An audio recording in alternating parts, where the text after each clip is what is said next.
Peace and love. I'm going to say the prayer.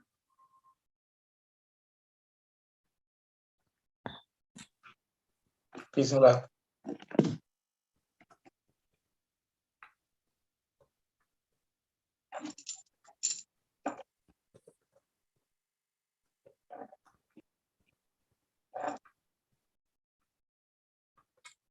I, Empress Ninti El Bey, and we, the Moors, the Cherokee Nation of Moors, and the family of the Aborigine Moors worldwide, with the powers invested in me, with my masculine and my feminine Shekinah powers within, invoke the Holy Spirit of truth to break, dissolve, and cut all soul ties in the spirit realm and astral plane attached to me and my family of the Moors. All things that are ungodly and do not serve our highest and best good shall be removed away from us now and forevermore. I, Empress Ninti El Bey, and we, the Moors.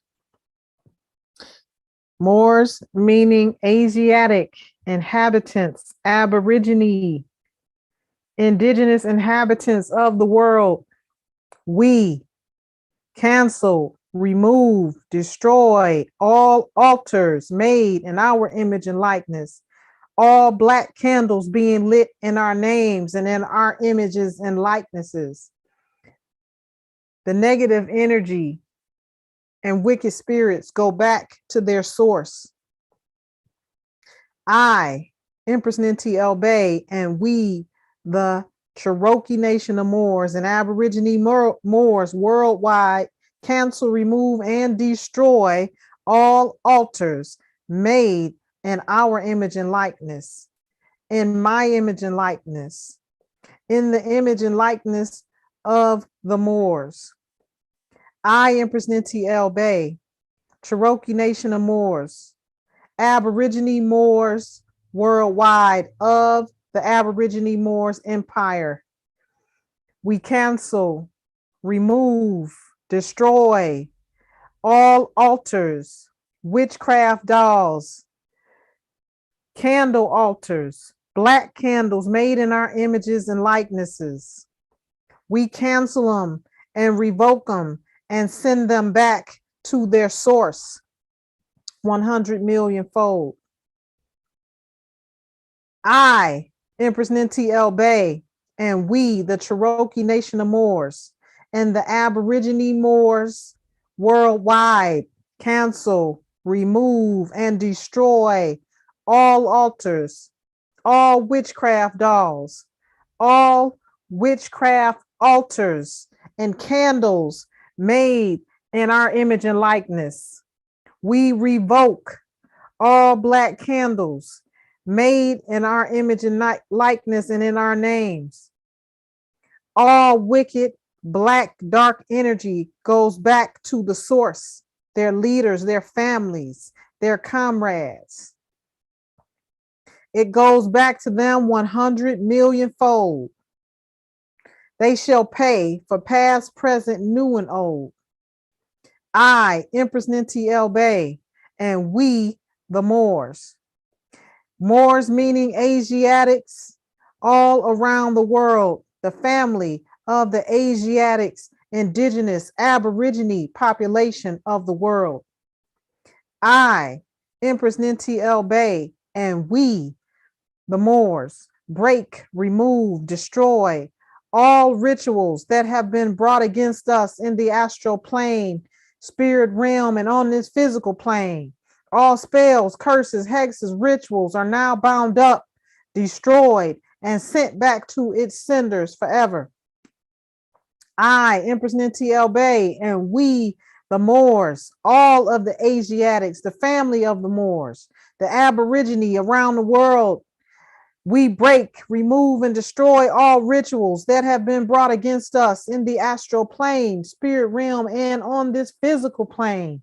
All spells, curses, hexes, rituals are now bound up, destroyed, and sent back to the senders forever.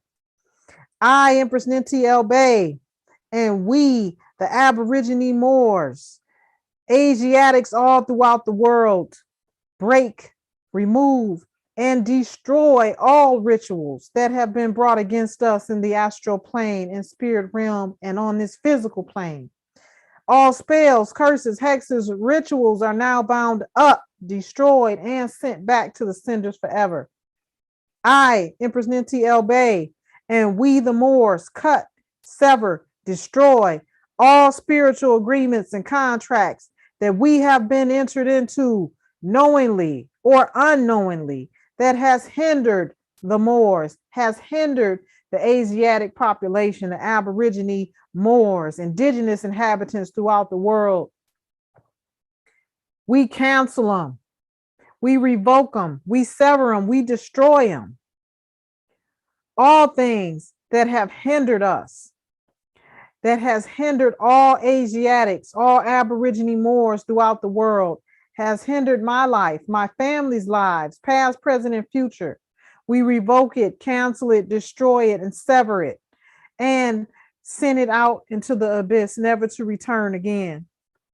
I, Empress Ninti El Bey, cancel, destroy, dissolve any and all attacks brought against me in the dream state that may have attached itself to me or my family. I break all generational curses. I break all generational curses. I break all generational curses brought against me and my family. I break all generational curses brought against me and my family and the family of the Moors. I cut, sever, and cancel all soul tie agreements and contracts made along my family line that are ungodly and do not serve our highest and best good. I, Empress Ninti El Bey, and we, the Moors, the Asiatic population throughout the world, the Aborigine inhabitants of the world, we release the wealth, riches, and gold held for us in the astral plane and on this physical plane.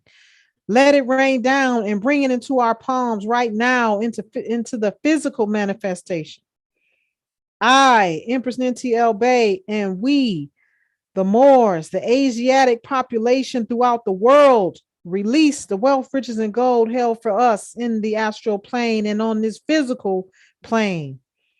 Let it rain down and let it come into our palms right now into the physical manifestation. I, Empress Ninti El Bey, and we, the Moors, the Asiatic population throughout the world, release the wealth, riches, and gold held for us in the astral plane and on this physical realm. Let it rain down and let it be brought into our palms right now into physical manifestation.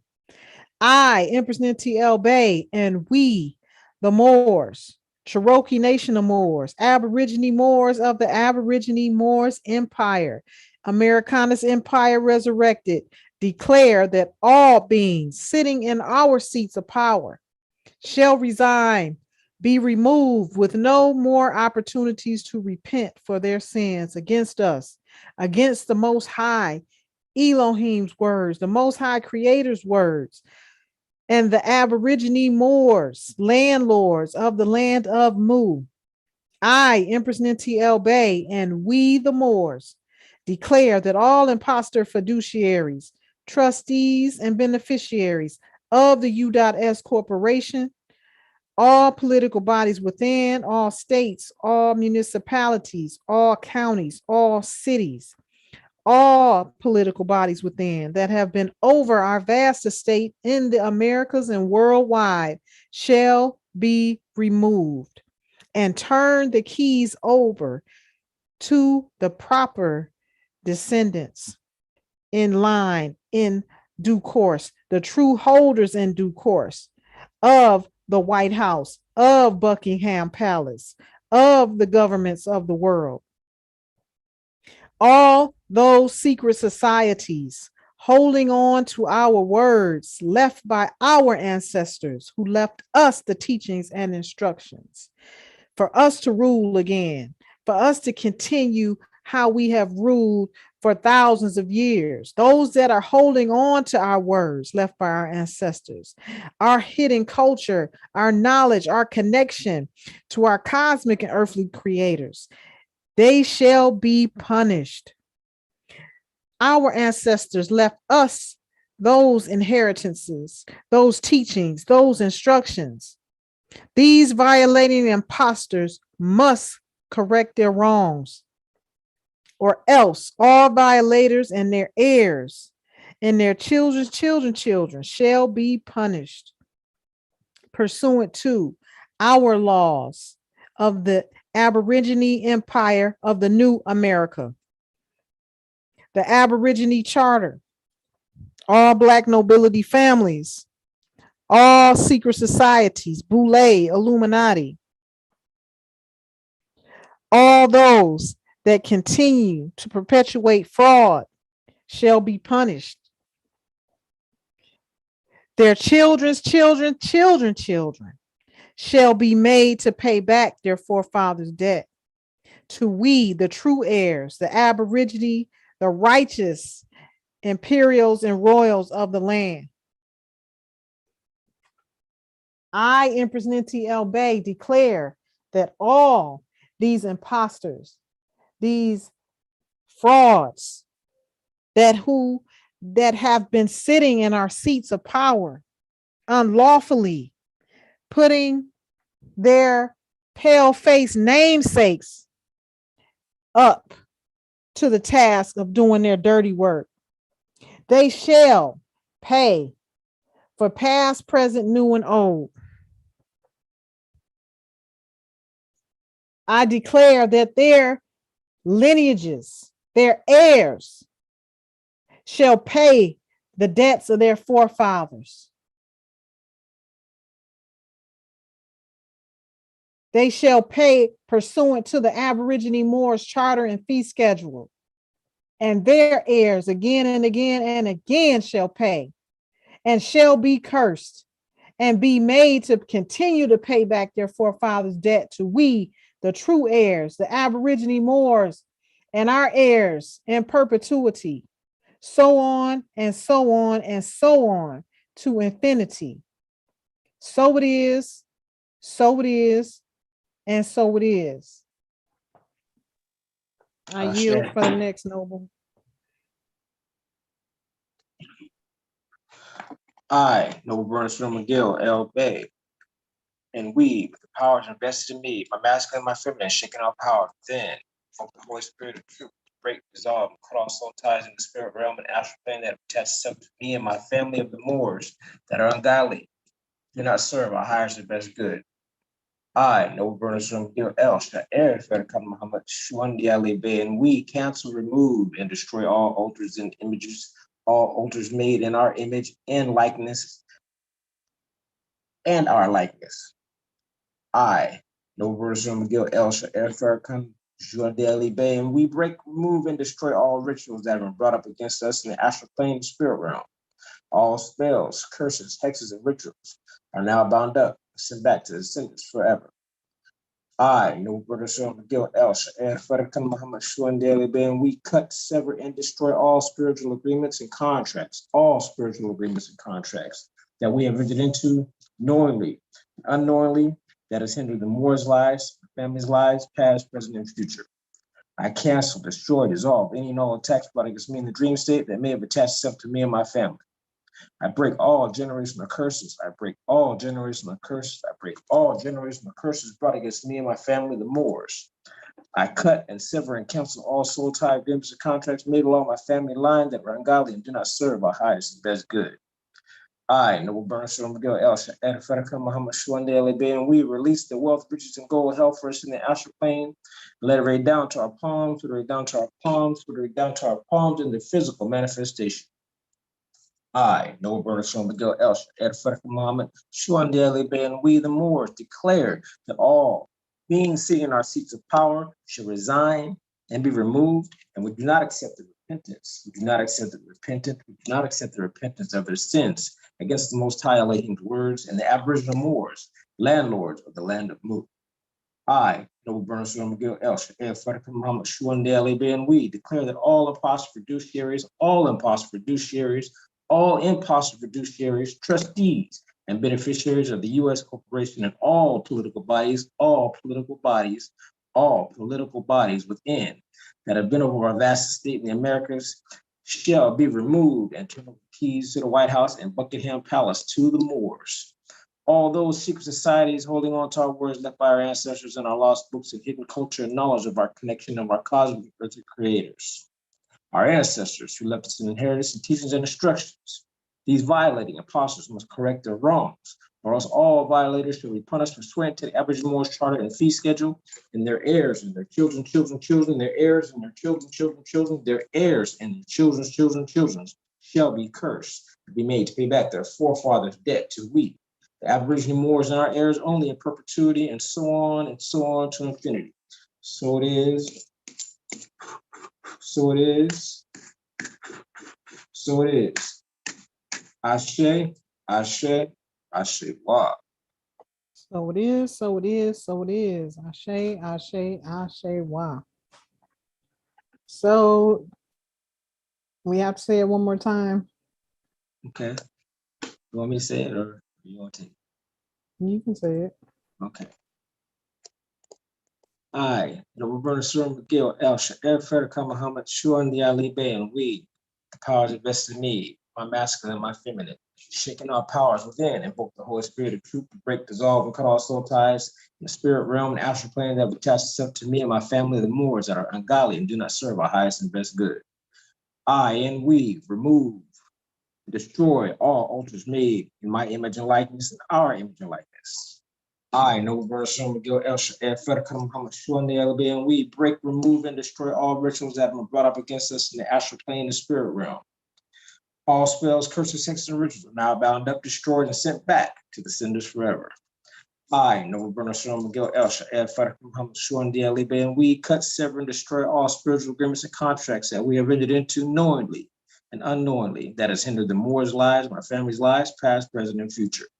I cancel, destroy, dissolve any and all attacks brought against me in the dream state. I cancel, destroy, dissolve any and all attacks brought against me in the dream state. I cancel, destroy, dissolve any and all attacks brought against me in the dream state that may have attached itself to me or my family of the Moors. I break all generational curses. I break all generational curses. I break all generational curses. All generational curses brought against me and my family. Excuse me. I cut, sever, and cancel all soul tie agreements and contracts made along my family line that are ungodly and do not serve our highest and best good. I, Noble Bernard Miguel El Shaddai Muhammad Shuan de Ali Bey, and we release the wealth, riches, and gold held from us in the astral plane, the spirit realm, held for us in the astral plane, the spirit realm. Excuse me. That was in my place. Oh, here we go. Astral plane, the spirit realm. Let it rain down to our palms. Let it rain down to our palms in the physical manifestation. I, Noble Bernard Miguel El Shaddai Muhammad Shuan de Ali Bey, and we, the Moors, declare that all beings sitting in our seats of power shall resign and be removed, and we do not accept the repentance. We do not accept the repentance. We do not accept the repentance of their sins against the Most High Elohim's words and the Aboriginal Moors, landlords of the land of Boule. I, Noble Bernard Miguel El Shaddai Muhammad Shuan de Ali Bey, and we declare that all imposter fiduciaries, all imposter fiduciaries, trustees, and beneficiaries of the U.S. corporation and all political bodies within that have been over a vast state in the Americas shall be removed and turn over the keys to the White House and Buckingham Palace to the Moors. And all those secret societies holding on to our words left by our ancestors, our lost books, hidden culture, and knowledge of our connection to our cosmic and earthly creators, our ancestors who left us an inheritance and teachings and instructions. These violating imposters must correct their wrongs, or else all violators shall be punished and pursuant to the Aboriginal Moors Charter and fee schedule. Charter and fee schedule, and their heirs and their children shall be cursed, be made to pay back their forefathers' debt to we the Aboriginal Moors and our heirs only in perpetuity, and so on to infinity. So it is. So it is. So it is. Ashe, ashe, ashe. So it is, so it is, so it is. Ashe, ashe, ashe, why? So what's going on in the current events, Noble? I got a sore throat. I think I slept with my mouth open last night. I don't know. I said current events. That's a current event. That's current event going on with me, but going on in the world, Empress, current event. There's so much going on. With all these shootings and the school shootings and one after the other. That's pretty much what everybody's talking about on the news. It's pretty much what a lot of people are talking about, within their own conversations, in the normal world. It's a tragedy. It's tragic. Something should be done about it. It's going to be hard for them to take, per se, take guns away because of the Constitution. But they can raise the age. I don't see why. If you gotta be 21 to get a drink of alcohol, you should have to be 21 to buy an AK-47 or any type of a weapon that is automatic or semi-automatic that holds rounds, 10 magazines, 20 magazines, or 30 magazines. They should have to be at least 21. If they say you're 21, you're a full-fledged adult. But they say when you're 18, you can vote. So maybe they need to change that too to 21, make everything 21, since that would be the age of maturity. But something has to be done. They can't just do nothing. What do you think about that? I think it's a lot deeper than just the fact that it's an age requirement or stopping guns. It's an element in the world and in America that needs to be dealt with, that's behind all of this. This is the element that needs to be stopped. I wrote several royal decrees starting with 2 years ago regarding these type of events and who would be behind them in an effort to curtail this from happening. We are dealing with a change in rulership, power shift that is never going to be accepted by those who stole the land. So this is who is behind all of this. So until we find them, until we get them under control, this is what they pledge to do. Anarchy, domestic violence, domestic terrorism, domestic terrorism,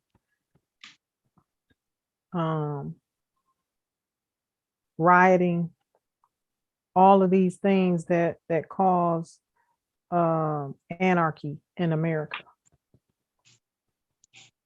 Yeah, I agree. This is what we're dealing with. So yeah,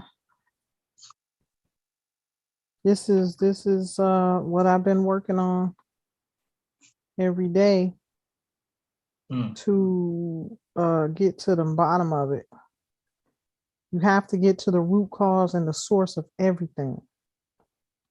You can't look at the surface. That's the distraction. That's what they want you to focus on.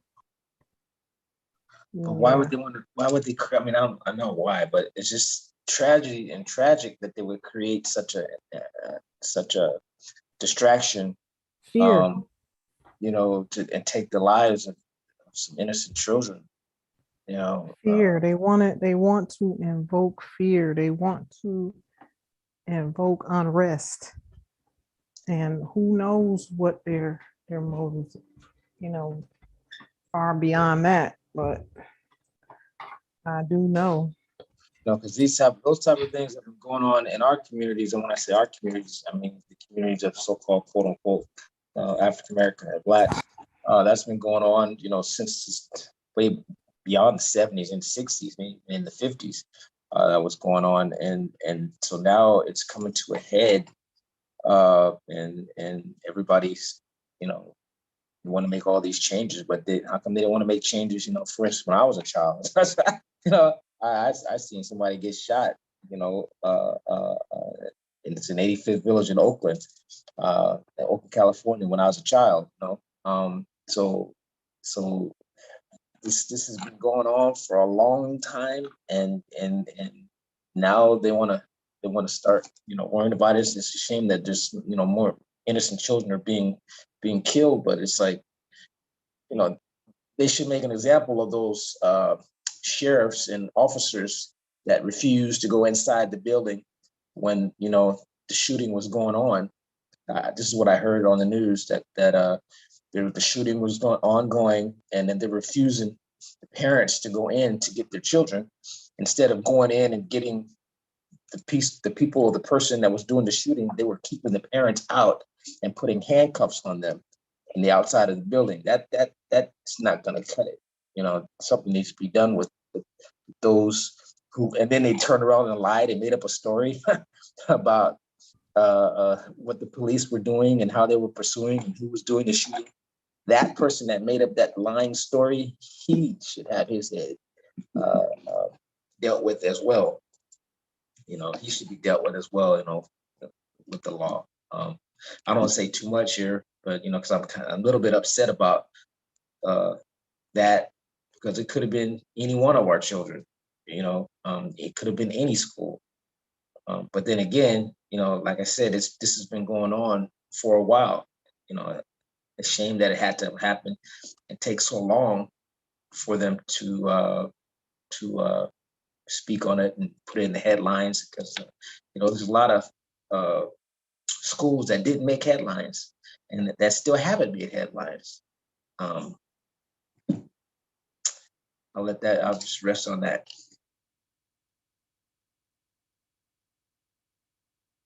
Well, go ahead and get it out before I get started.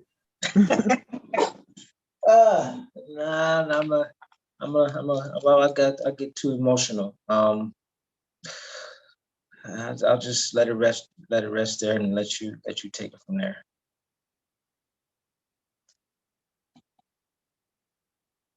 Well, here's the way I see it. The officers, and I always explain to the tribe that there are always unseen elements in every situation that you have to realize are at play. So the officers that did not help, they are part of fraternal orders. Oh, just to even hear that gets me, And I am adamant about instilling that into the minds of people in the tribe and indigenous around the world, so you know what you're dealing with and you know who the enemy is. It has been so long that we have been duped and lied to and never aware of the true enemy that has been coming against us in a cold world, in a cold war. Pardon me. It is a cold world sometimes, but I want to say cold war, using cold war tactics on the Aborigine population and using the boogeyman, the white man, so-called color of white man, to do their dirty work. Yeah, and those same use that to play the shade game.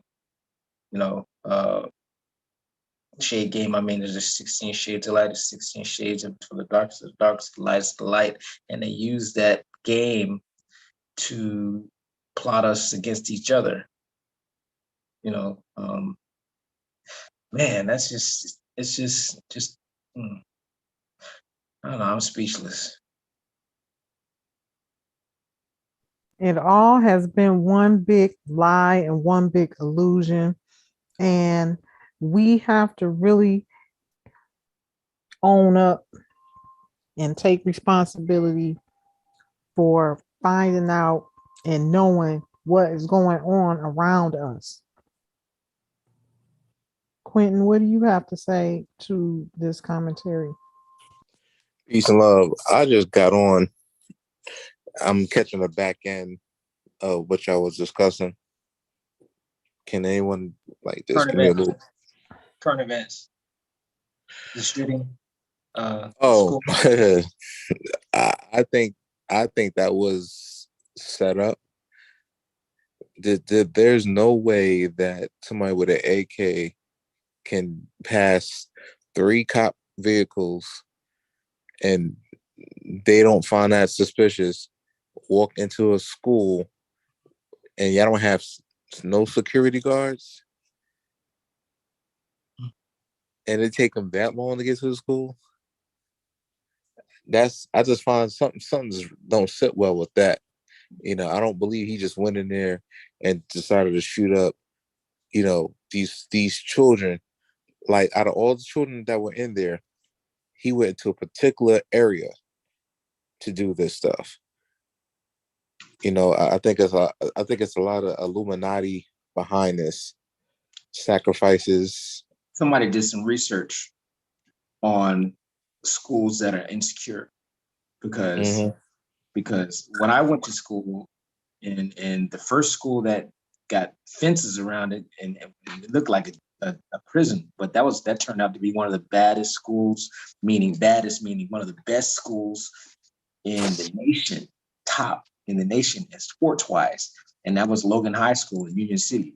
There was a lot of gang warfare going on, and so a lot of police officers were being killed, and so they decided to put a fence around the entire school. It was a high school, so they were the first ones in my area that put fences around, and then so now you go visit the Bay Area, just about every high school and every school has a fence around it. Even the elementary schools have fences around it.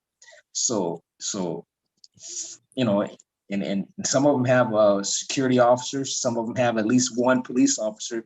They have a police what do you call it, substation at Logan High School. There's a substation, a police officer substation. So they did that because of the gang warfare. So for a school to not have been protected and at least have a security officer, security guard, or some police type law enforcement, at least one, and for them to take so long to get there. They say it took 15 minutes? Was it 30 minutes, 15 minutes, 30 minutes? I don't know which one it was, but that's a long time for a response for someone, for a current shooting going on. And then when they get there, it took them another 30 minutes to go into the campus, and they were keeping parents out. And so if I was one of those parents who lost a child, it's, man, lawsuits are not enough. Somebody would have to go down, and be locked up for at least 20, 30 years for not doing their job. That's their job. Their job is to be put in harm's way. You have a gun, and that is your job, to be put in harm's way. And you don't, you stay outside. I can understand. They were saying, well, we were outgunned. He's got a AR-15, and it's got a high capacity weapon. Well, you've got 5 officers who may have handguns. You have 5 officers who have handguns, and each handgun carries 9 rounds? Well, 12, 12 13. rounds. Okay. Mm-hmm. So you have the numbers, the men, and then when they finally did get there, they still didn't go in. Somebody, I hope they don't just talk about this and then let it go. And then, 6 weeks later, there's another shooting. Really? Well, they're gonna let it go. I mean, whether it be set up or whether it be not, is heart-wrenching to find out that you dropped your child off, you going to work to try to make ends meet, in this society, just to get a call and say, hey, your child is dead. That is the most heart-wrenching thing that anybody could hear. That I don't know that feeling. I hope I would never ever have to even get that feeling. But I'm like, geez, Louise, I don't understand. You have all this money to go to war with these countries, real countries. You don't have no money for homeless. You don't have no money for these children to have real educations. That's why we try to tell people, stop putting our people into these pilgrim schools. We do not need to be in their schools. They're not teaching us anything. They teach us what? Slavery. They dumbed it down. They don't even hardly teach that anymore. They're not teaching. They're not teaching that we ruled Europe for over 1,400 years, and that Europe is named after the Ethiopian princess. That Amaruka, what they call America, was already filled with Moors. They're not teaching us stuff that we need. Why? Tartania, Lumeria, Land of Mu, all these different places that they don't talk about. Right. You have to understand why would this invader, right, ever teach us anything to overthrow him or her or whoever they are? They're not going to do that. That's why they want to stop doing a lot of things, but they want to teach in these classes sexual orientation. Why does a child need to know about sex? Exactly. They want to put transgender children in and mix them in with these classes. This is the so-called white man, the devil that the Bible speaks of, and I keep telling people this. It doesn't matter how much they known you or how much. It doesn't matter. It doesn't. It is. I don't see not one of them pilgrims stepping up and saying, "Hey, this is so-called black people's land. They are the Aborigine, aka if Indians or whatever you want to call it. This is their land. We should give them back their land. They're not just not the third, blah blah blah. They're not doing that for what? Well, a lot of them have been brainwashed just as a lot of us have too. So and that's because of the powers that be, and the powers that be. When we say powers that be, we were talking about this, I think, last week, right, Empress? There's certain families and certain people, individuals that are higher up, 1%, and it has nothing to do with shade. Absolutely. With the color of a person's skin. It has to do with right and wrong. And you have a lot of people, a lot of families who look just like me and you, who are in power, who are perpetrating these things. Right. Currently. But guess what? But guess what? That's a taught act. They were taught this. This is not something that's natural. This is not something that's genetic in our DNA. That's something in their DNA. That they separate the herd. They'll take the lightest one out of all the people and have him in charge and have him do the dirty work and say, hey, you're doing a good job. This is how you're supposed to do it.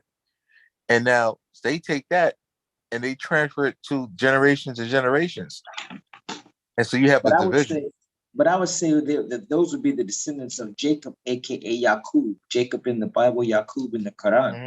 And when he took the 59,999 and he made 60,000 to the island of Patmos in the Bible and Pilan in the Quran, and he took the 59,000, he made 60,000. That's the first 6, and then he took the second 6 because it took him 600 years to graft, right? So when you say that, and I don't mean to get on you about anything, but I have to point this out. When you say that it's something that's taught, and we have a responsibility, because if we're claiming, and the claim is right and justly so, that we are the original people of the planet, and that everyone comes from us, meaning the darkest shade, us, the melanated people, melanated beings, children of the sun, then we bear a responsibility to teach. And these are the individuals that we call the Boule and those who are in charge, the powerful, that are in charge and actually put up the smoke screen and put the Caucasian families up there to do the deed, to make it look like they're the ones doing it when it's really a sleight of hand. So in reality, I think we need to stop saying white man, black man, because white man, black man is not a nationality, right? Mm. White man, black man is a status in law. So if we, I think what would a more proper way to address that would be just bad individuals or just Or wicked Albion. individuals. You can't say Albions because because Albions would also be referring to the lightest shade of the color spectrum, the 16 shades of the color spectrum. So therefore, we wouldn't be able to say Albions because albinos are indigenous. They just have a light. But they're not like them though. They're or we can call I know them. what you mean. Yeah. We yeah, that's yeah. Oh, I mean, we can call them troglodytes. Yeah. But right now, with or we can call The we can call them ancestors stuff. called the planet and in the world, the indigenous ancestors called them pale faces, Yeah, the pale or faces, or the pale or face. Yehudi, or as they say in South America, um, they don't deal with gringos. I would just rather refer to them as bad people instead of Well, it's definitely not coming from them. yeah. Because Okay. if we keep saying pale face and troglodyte and all these other things, those are just throwing names out, and when referring to a bad person is just a bad person. I don't care. I don't. What's the saying? What they say? My everybody with my skin tone, or how does it say? It's a saying that they say about. You talking about just because they brown folk, they ain't kinfolk. It Yeah, there sounds like, you go. All skin folk ain't kinfolk, yeah, right? all skin folk So ain't so kinfolk. so so keeping that in mind, because there are I believe most honorable Elijah Muhammad, and I know I shouldn't be mentioning anything about the nation, but the most honorable Elijah Muhammad would say that it's you have how should I say it? You have the righteous and the unrighteous, and the righteous can be unrighteous, and the unrighteous can be righteous. In other words, I'll put it bluntly, a white man can be righteous, but by nature he is unrighteous. By nature, because he lacks melanin. Melanin makes you mellow, loving, passive, forgiving. But just as a black man has melanin, so-called black man has melanin going against his nature. By nature, he is loving, passive, forgiving, but he can go against his nature as well and be even more wickeder and more evil.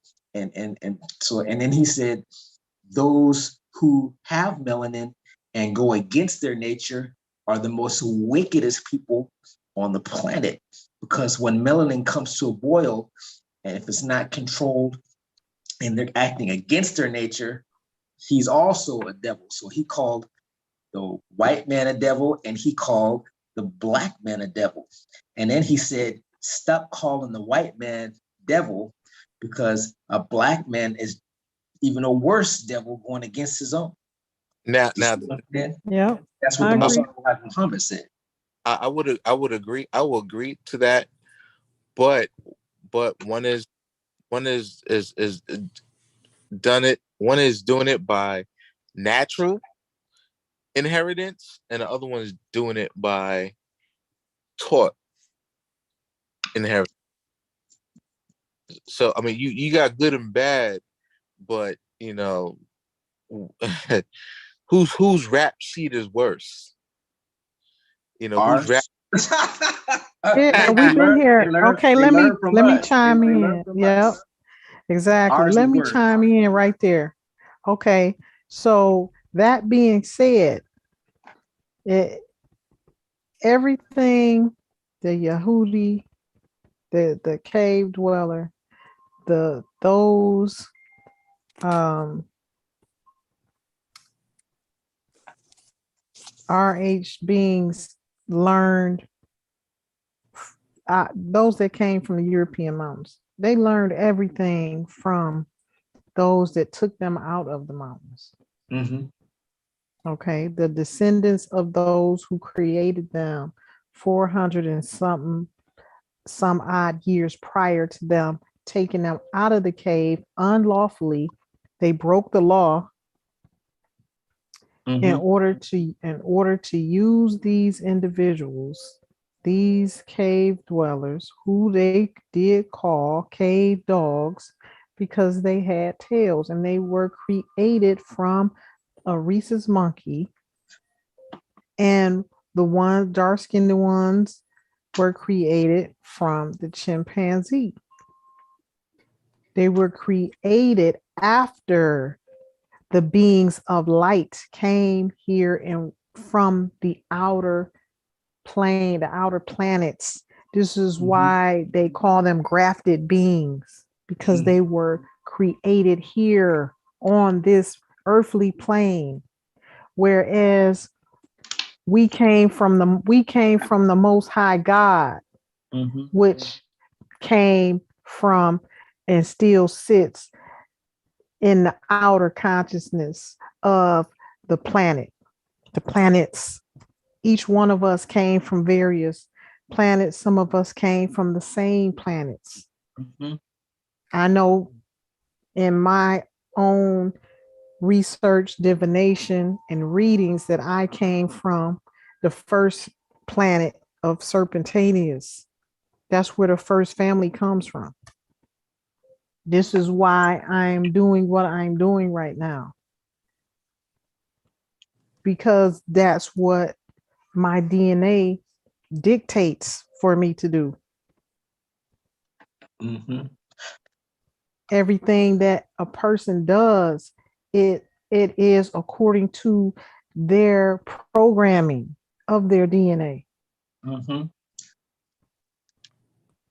So the ones that were created here, they are being taught and led and instructed to do this, to do that.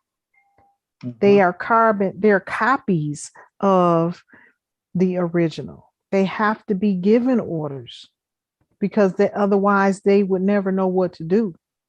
That's mankind. Mhm. You got So man we and we mankind. are we came from pure consciousness, creators. That's why we are creators. Nine I chromosomes. always I always wonder why people copy me or want to copy me so much. Now I don't get mad anymore because I understand where I am, in the hierarchy of DNA. Put it like that. That's what they're supposed to do. Yeah. That's not what they're supposed to do, but that's all they can do because everybody is not a creator. Scientists have already determined the children of the Most High have nine chromosomes, and that those who were created from the children of the Most High, so children of the Most High were created by God. We have nine chromosomes, and those who were created by the children of the Most High, which was Yaqub, Jacob, and his 59,999 followers on Patmos, aka Pilon. Um, they have six chromosomes. So this is Yeah, science. that's the three fifths. Already determined that. That's the three fifths who was created from the blood of the original God, the Anunnaki. So Anunnaki. those of us who are in kinship with the Anunnaki, we are and can be considered the gods on earth. That is what they hid. This has been all a big lie. That's why everything is all messed up and topsy turvy. And those that stole this information, concealed it and hid it, and still have it under lock and key in the Vatican vaults.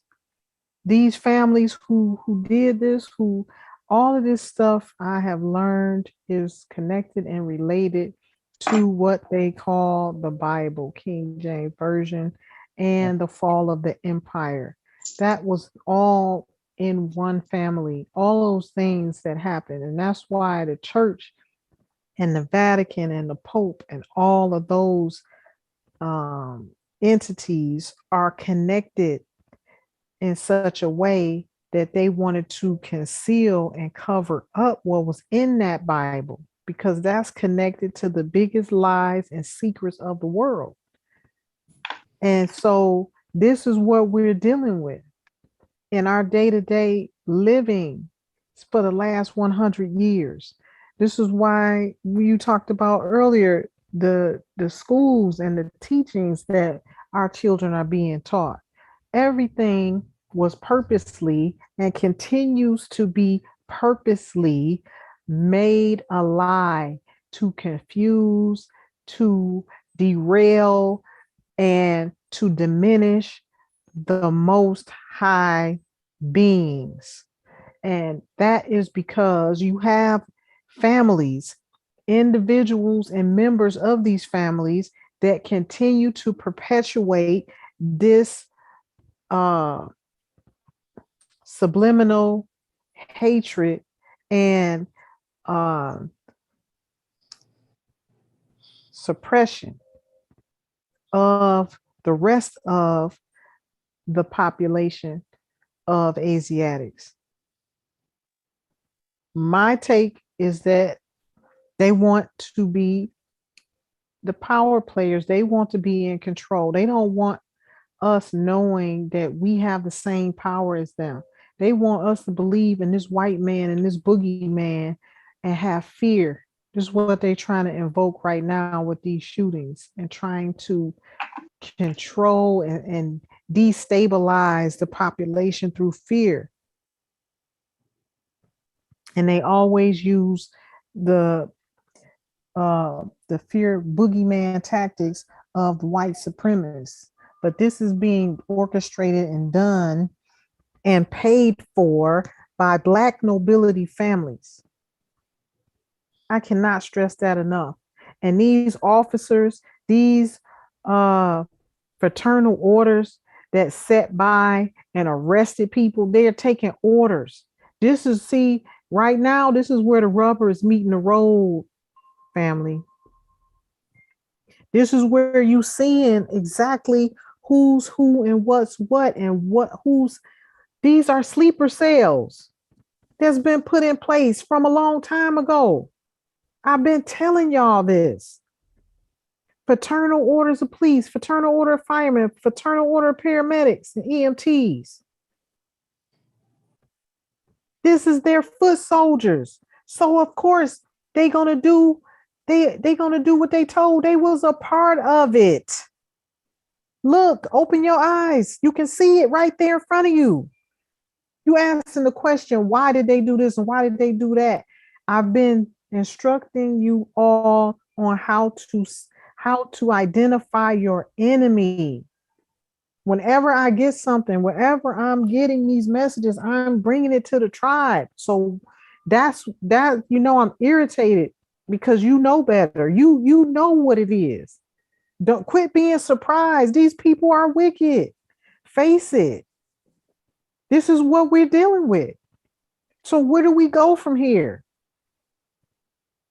You asking the question, they have 10 rounds and all of that stuff is superficial. It's superficial because we're dealing with the element that's in control of it all.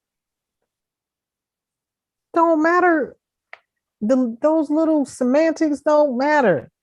We have to get these people off the land. They are in control. They have still a stronghold. This is what I fight for every day. They are unlawfully here.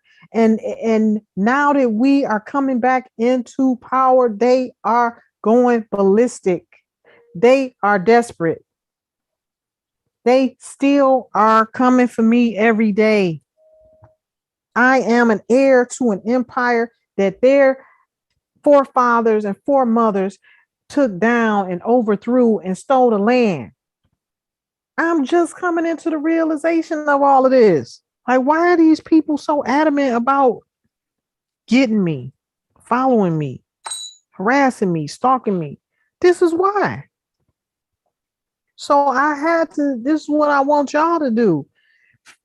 Open your eyes. We got to realize what's going on. We have to realize what went on. This is a huge deal. This is my life is in jeopardy every day because of this.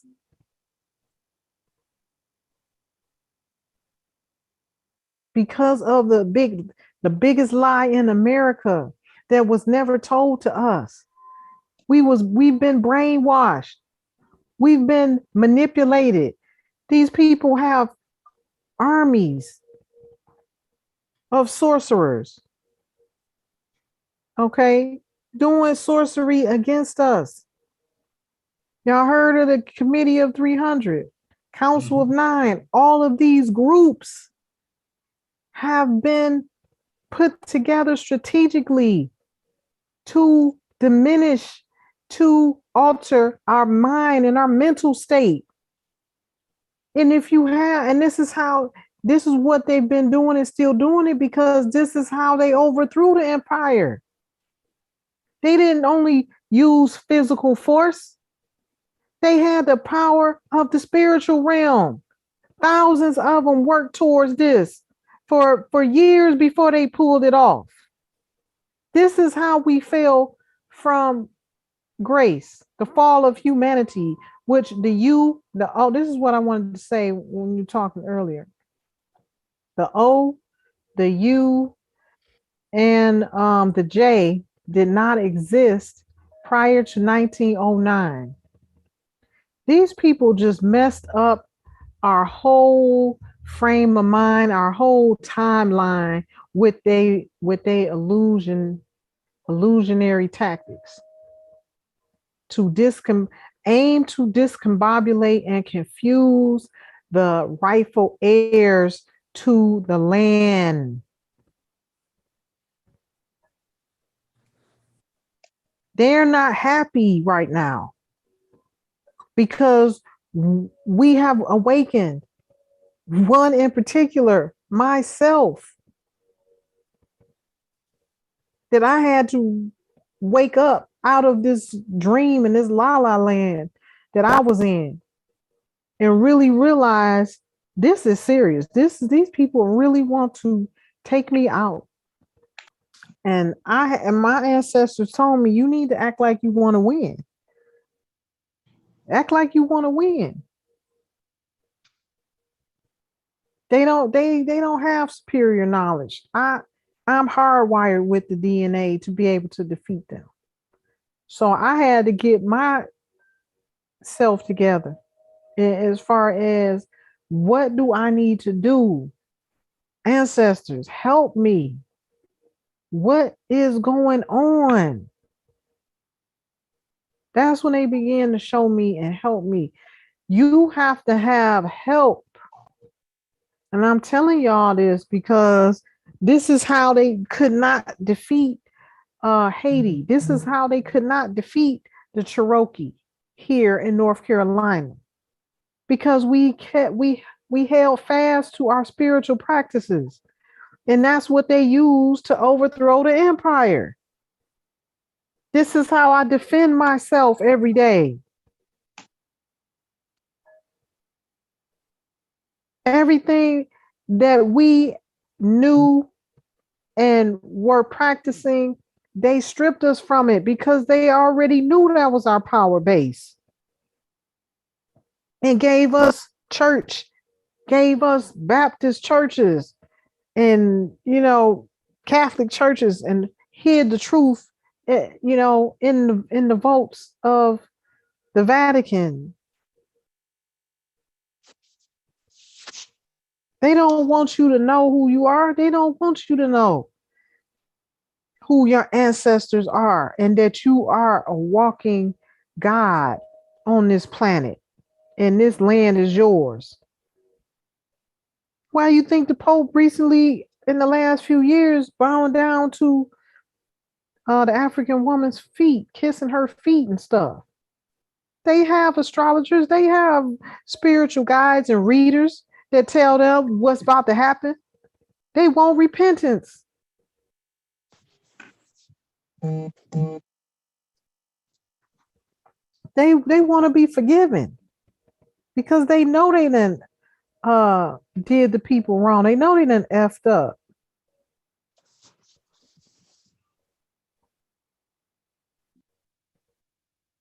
But they not gonna teach our children something like Quentin said that's going to defeat them. They're not going to teach that. They don't want you to know who you are. They purposely do all of these things. This is, and let me just say who they is. These black nobility families around the world that's still controlling things ever since they overturned the empire. All of them, first, second, and third, and fourth cousins to the imperial ruling family and traders that overthrew the empire of Americanus and sent the world into a tailspin till this day. And their whole modus operandi is to diminish the bloodline because they know that's the power. That's why they want you to be sick. They want you to keep going into their hospitals where they have placed their agents. They control all the manufacturing and the food supply still to this day, and making you think that it's a pale face owner of everything. No, we never lost power. The Asiatic never lost power. It shifted to the wicked who do not belong in those power seats. That's why everything is a secret. That's why they have these secret societies and keeping the secret. And, you know, the secret is to suppress us.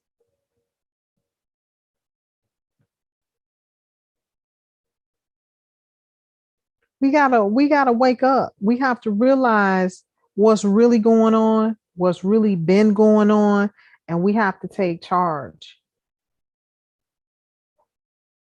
It's time for these black nobility families, so-called black nobility families and Asiatic prominent families that is a part of what's going on right now.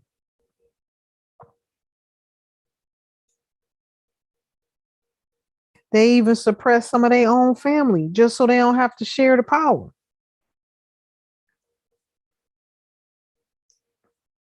This is a group, this is the group, you know, of families, the Bilderberg group. All of this stuff is getting ready to come out. All of these things are getting ready to come out. You can pre-order your book, shameless plug, Sorcery Wars, How America Fell. The book Sorcery Wars, How America Fell. The book Sorcery Wars, How America Fell. This is what happened. But anytime you see so-called officials and law enforcement and those sitting in high seats sitting on their hands, that's because they've been given an order to stand down or an order to do something. So their official capacity does not outweigh their brotherhood or their sisterhood that gave them an order. This is how they've been playing it. And everybody be so confused when they why did they get away with this? Why did they get away with that? Because those in power gave them the green light to go and do this. And they gonna get a slap on the wrist and nothing gonna happen to them. That's a part of their initiation or something, you know. That's a part of, their rites of passage into that order. Everybody else get blocked out. If you're not in this order, if you're not one of us, they gonna suppress you. They not gonna let you rise to the top. They can never do that with me. Ancestors been guiding me. The most high creator been guiding me.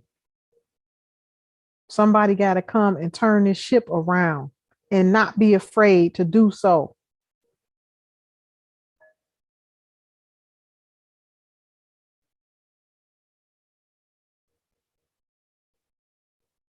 These people who I'm up against have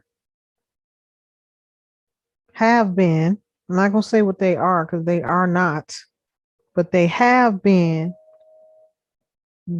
local domestic terrorists, committing acts of secrecy and sorcery through federal agency, through local government, through federal government, Congress, Senate, White House, high places. These people are considered to be high level sorcerers and spiritual assassins. That if they want somebody dead, that person is dead. Against all odds, I am still here to talk about it.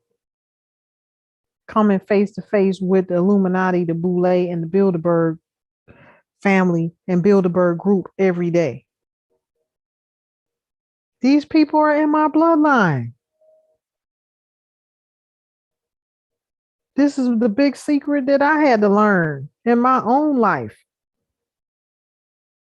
Like, why are they so serious about coming after me? It took a lot of divination to figure this out. And the closer I get to my destiny, the harder they fight. It's just like a movie, what I'm living right now. I wouldn't even believe what goes on. This whole and neighborhood, this whole this situation over here is all about me. They trying to get me. Tampering with my door. I just earlier saw that somebody tampered with my door. It's like they adamant about it. Because I've discovered the truth and I am coming back to claim what is supposed to be in my family line and supposed to be for the people. So yeah, it's not about a color. It's not about black or white. It's about good versus evil right now, straight up. Like it talks about in the Bible and different things that, spiritual texts. That's what we're dealing with right now. Good versus evil. And the the righteous versus evil. The righteous, ancestors telling me the righteous, you have to stay pure. You have to stay righteous. Because the minute you step out of that realm, they're going to eat you up and they're going to devour you. I'm talking to all the people that play in that spiritual realm because I take them out every day, but I remain righteous. That's why I have authority in the spiritual realm. And these people don't understand what that means. They play in it. They've been dealing with it, playing with it like it's a game. They don't have no respect for the spirit realm. I see them every day playing games, standing at my door and around my house praying. to deities, praying to get in my house. You gonna pray to get in my house so you can assassinate me? Really? That's what y'all doing? And you think you gonna prevail? This is what we dealing with. This is what I'm dealing with. Lower vibrational beings. And I just laugh. Like, this is crazy. Like little adolescent children, lower level beings. And that's who've been running the world and teaching our children and setting up government. No wonder everything is messed up. You dealing with a lesser being that's been running the world.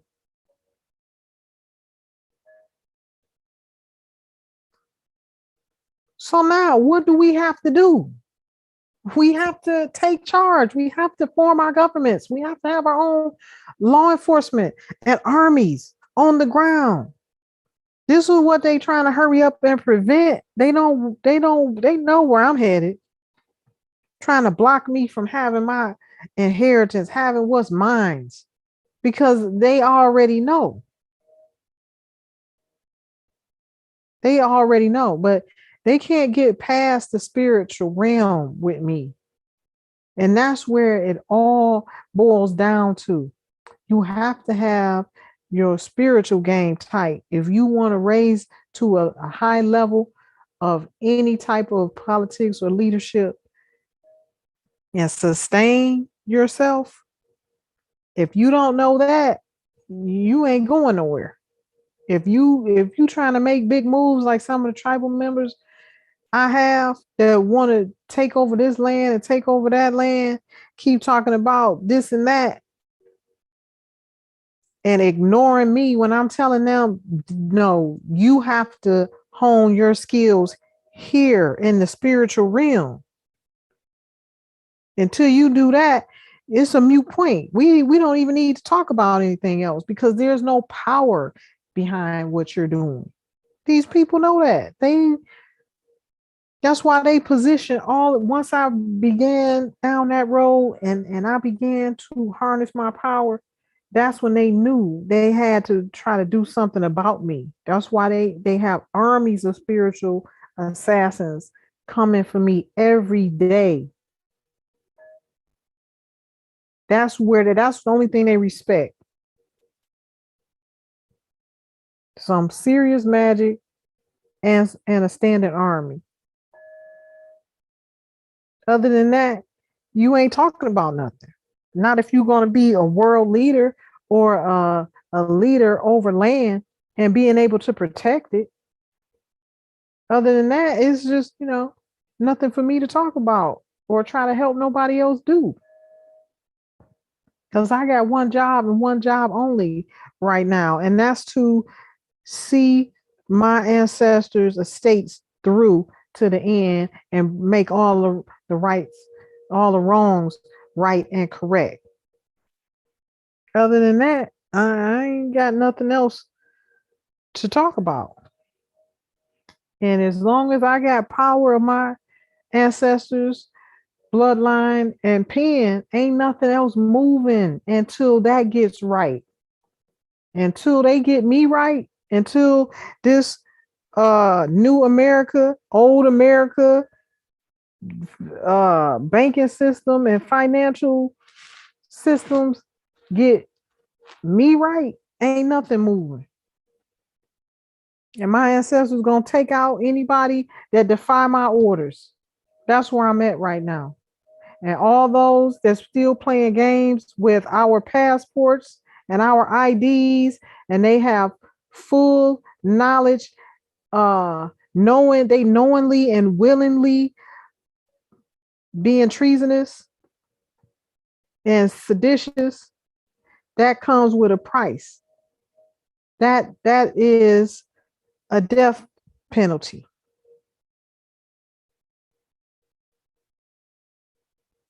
Locking up my tribal members, saying that their IDs are fraud. They taking orders from somebody. They like for their members to see their pawns, They keep putting their pawns out. They like for their members to keep getting terminated because they think that's going to deter me or deter our movement. And it's not. Everybody, every official person sitting in the seat of power in America and in 3/4 of the world right now know who we are, know who Empress Ninti El Bey is, and they know what I'm standing for, the Americanist Empire. And they should know by now that she don't play. So if they go out and they continue to violate us, that's just what's gonna happen. The empire has been resurrected, and that's crimes against the crown, that's sedition, and that is treason, and that comes with the price of death. And I guess they like sending their pawns out to die because I do order that. This is not no plaything.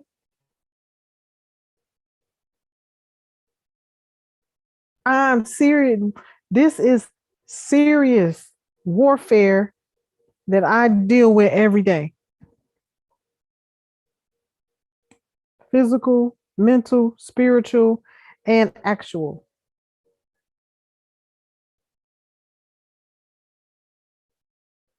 Y'all, I just want y'all to know what is really going on. We in the heart of a war right now. And, you know,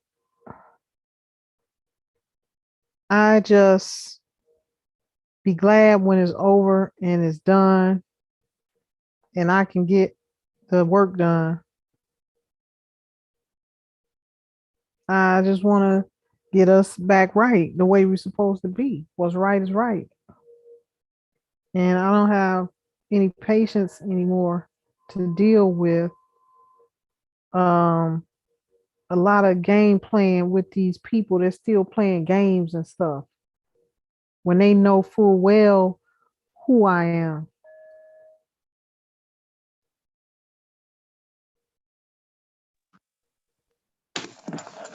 Empress, have Yes. you heard from AAA?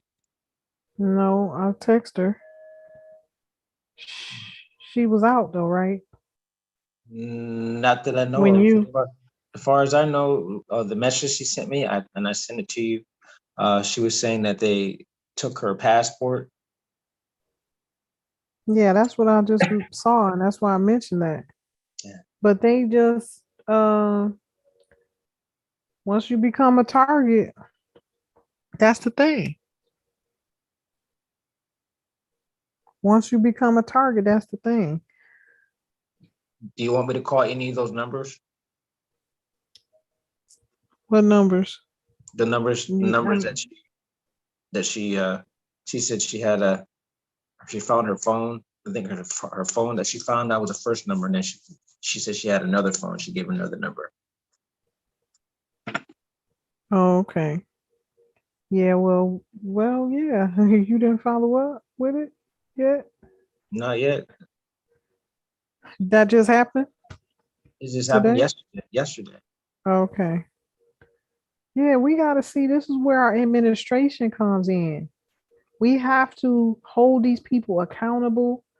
I have to be notified. The Royal High Court is, we now have an international Royal High Court of the land, which has the power to invoke a remedy.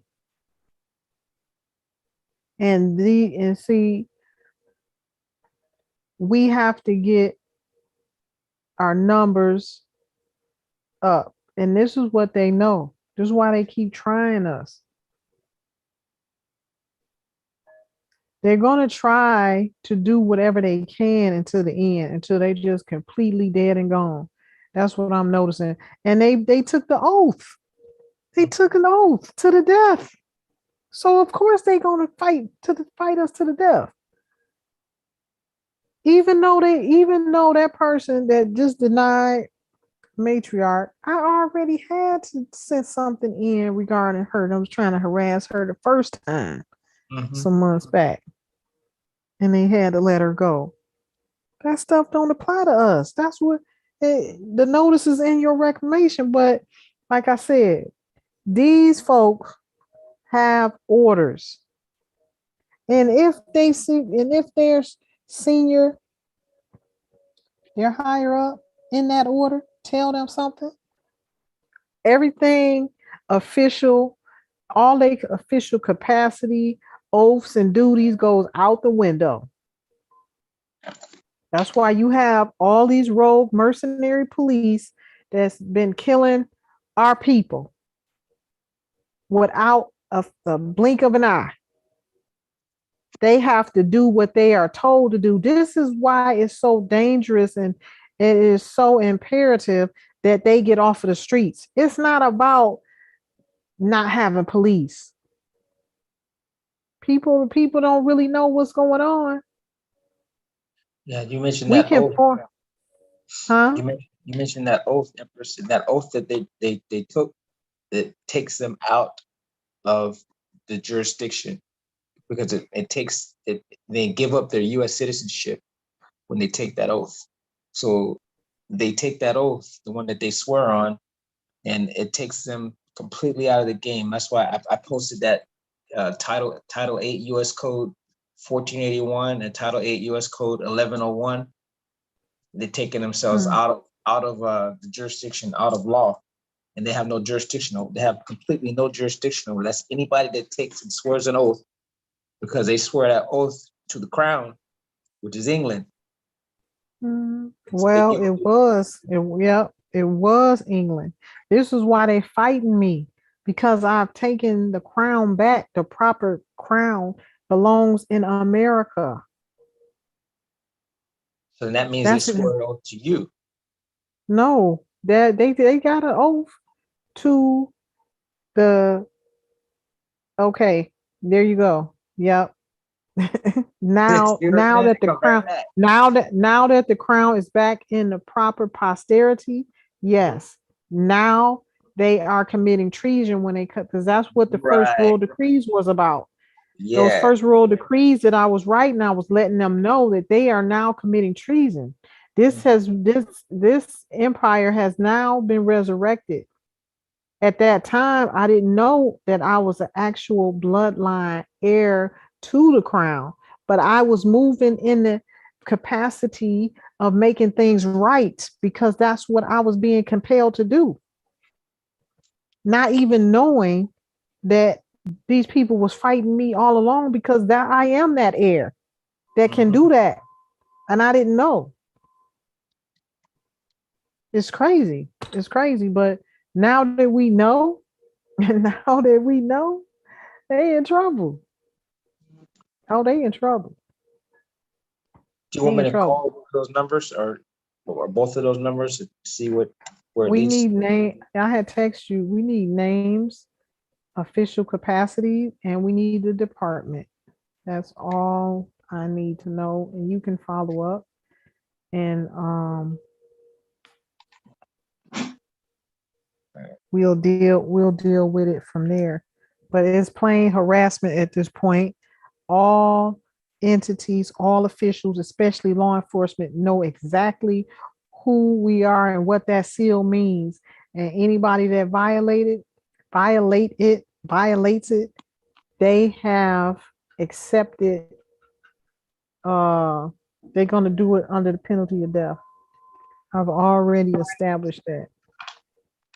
So they damned if they do and damned if they don't, because they're taking orders that they in their brotherhoods and sisterhoods that they have taken an oath till the death. And I've already let them know if they violate us, that you're going to do so under the penalty of death. And I'll reiterate that. That's how that for the past year I've been going at them and dealing with them, because you're not going to keep, you know exactly who I am. You're not going to keep harassing me and putting your hands on me or my my children. But the thing is, I didn't know who I was. It was like Alice in Wonderland. That last time they did it, something kicked in, and I was like, no way. They will never put their hands on me again. And that's when the ancestors began to speak to me and told me it's by the stroke of your pen that this can all be done. And I said, what? Yeah, I'm telling you, it's an amazing experience to be dealing with this. But I'm glad I finally found out my true heritage and bloodline, and I'm able to make a difference. That's what I'm glad about. Because this stuff out here has to change. It's just ridiculous. So ridiculous. The type of things that we have to be subjected to because of a few that want to keep power. And I ain't gonna give it all up, but it's gonna be some head banging stuff in these books. Y'all don't have, you have a clue now, but you really don't have a clue as to what's really been going on. Just like my wig is split right now. I'm like, these people, something else. I can't believe this. So But what would be the best way to get an ally or gain an ally? For we'll all these talk different about it. other, We don't have to gain no allies. This is I we mean, have because we want the same things. The different Morris when organizations, we want the same things, but we you saying are ally. I thought you meant unite the countries. Moors. No, no, no. Unite. We got to be united ourselves first. So, what would be the best way to? Not necessarily. The I mean, best way, we were never one, as far as I know, as far as the history goes. But there's still well, some way we have to. I don't know what's the word I'm looking for. Um, unite, Unite, not unite. necessarily under the same wing or under the same flag or under the same, we have to have a Noble. cause, some type of a Mm, cause to bring us noble. together or something like that. Yeah. People, when people start seeing us moving, then that's when you're gonna see them. That's how people are. That's how people are. For instance, Anytime we ever try to, it's like when they come to me, they want to extract something. And I can't deal with that. You can't extract, can't you have to come with something comparable. If they can't come with something comparable, I'm not signing no agreements. if we come together to every time they, put us in jail or lock us up or do whatever, we can, we have the ability to just make a phone call and then send somebody, that's in the same state, you know, that's a more, regardless of what flag or what they strong core belief is, we'd be able to come together to get our own out. When I say our own, is all Moors. Does that make sense? Yeah, that makes a lot of sense. Let me just expound on something though. You're dealing with a tribe, a tribal nation. Mhm. Those that are, and that's what I have been working to establish. Now that I have that established, individuals have to be under that veil. They have to be in that under that seal to have the same protection that I have put forth in the energy that's already out there to protect us under that seal.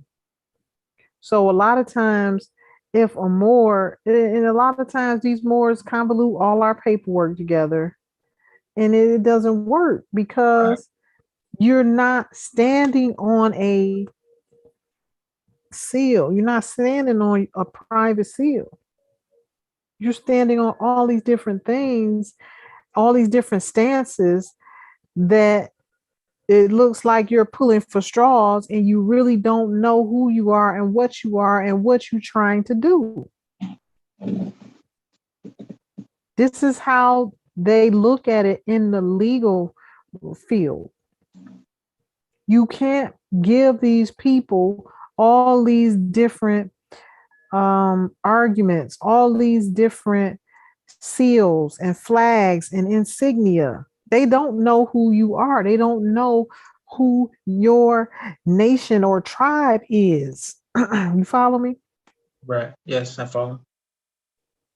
So that is the issue. So we would have to do something like the 5 civilized tribes did to come. That's all federal gibberish. That's not that's not the original Or tribe. as an example, that was an example. I mean, Well, I'm gonna just be honest. I'm gonna just be straight up with you. All of the Moors that I tried to sit down with, like I said, they were not forthcoming and upright in their efforts and didn't have anything comparable to what my life's work has been. So for me, I don't rush to be involved with individuals that just want to extract something from me and the tribe. So if we ever came together, it would have to be a mutually beneficial arrangement. And now that I am in full posterity as the heir of the Americanus estate, which covers 3/4 of the world, there's nobody I need to partner with. I know what has to be done. I'm divinely led, and brothers and some of the sisters like a lot of argument or um you know, we have our courts, we have our voting of the founding members, and once we establish our governments the way it needs to be, then we will bring in righteous Moors. Other than that, right now is not the time. I'll just say that. okay. Yeah. Ashe. Peace and love, Jareen. What's going on your neck of the woods?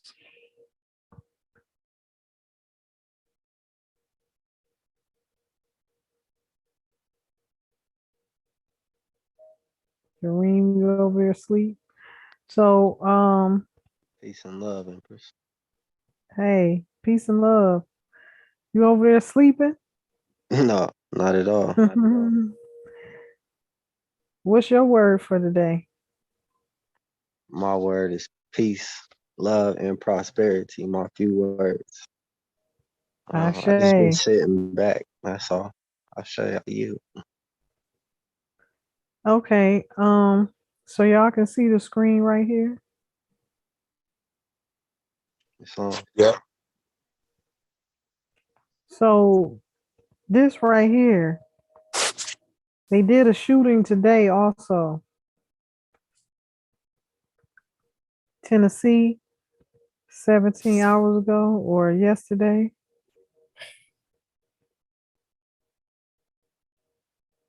Copycat threat remains high 2 weeks after attack. So all of this right here is a distraction. So you have to start looking at what they're really planning. They want you to look over here while they orchestrate something else over there. This is how the enemy works. They create distractions, illusions, to take your focus off of what they're really doing. But this right here is going to soon come to an end. It's being dealt with. It's being dealt with in the spirit realm and also at the higher levels. This is why we all have to tap into our divine line and our divine connection to be able to help and assist in situations like this. This is why they try to dumb us down with vaccines and put stuff in the food and in the water and different things like that so that you can't have your spiritual gifts to be able to see them like I've been doing to get ahead of these attacks and different things like that. And once you begin to do this and put your energy on it and follow these type of things, you'll be able to spot when something is getting ready to happen. One of my mentors, LaDelia, in Detroit, Michigan, she used to track terrorist attacks. She used to work for the Department of Defense when she was young and she got out, but she started working independently on her own. And she used to tell me and groom me on these type of things. See, you never know why the Most High and the ancestors put people in your path. Like some people go to school to learn certain things. Well, that's the same way the ancestors and the Most High creators will guide you and teach you your lessons as well, and send people to your life that can prepare you for where you're going. And that's what has been happening with me all of my life. Certain people taught me certain things that I always kept with me that I'm using right now. That people used to call her crazy. She was an oracle. And people called a lot of my friends crazy, but I never looked at them like that because I understood them. I never discounted anything that they ever told me or taught me just because it was different, just because I was the only one that could understand what they were saying. I never thought of them as crazy. And now I'm able to use that knowledge and that information and that wisdom to preserve my life right now today. But LaDelia used to tell me about following the money. And these things right now, these lessons right now, I'm able to incorporate and try to help stop what's going on right now. These people still been trying this every day, but they haven't been able to. So it needs to be more of me and people like me that can tap in and stop the wicked. This is where your gifts come in. We can't let these wicked people take over and continue to do whatever they want to do. Y'all have to understand, you have to take charge. You have to hone in on your powers and help situate and bring balance to the world. It's not just about us and our own situation, which that's what they aim to do. Keep you distracted, keep you going from pillar to post, keep you you know, in survival mode all the time to where you can't tap in the way you need to. You need to fight against that energy. Clear your path every day so that you can be a help and a benefit to the all. Ashe. I yield.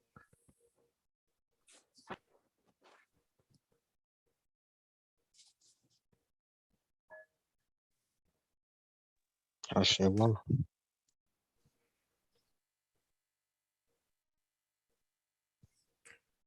I had up here on my screen, let me see.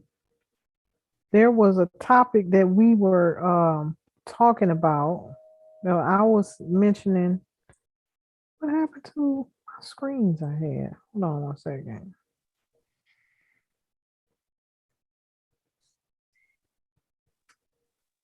I don't I was talking about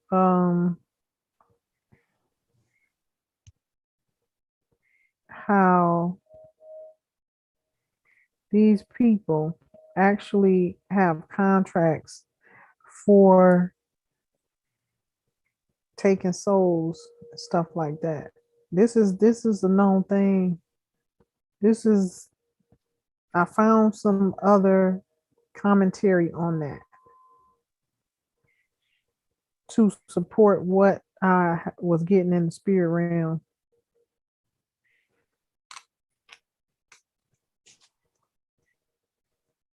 Let me see. I had it up on my screen and now it's not there. Let me see. Can I get it up again? Let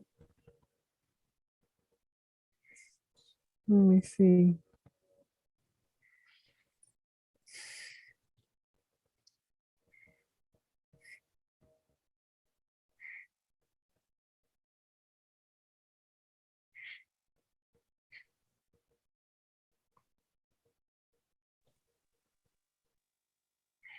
Empress,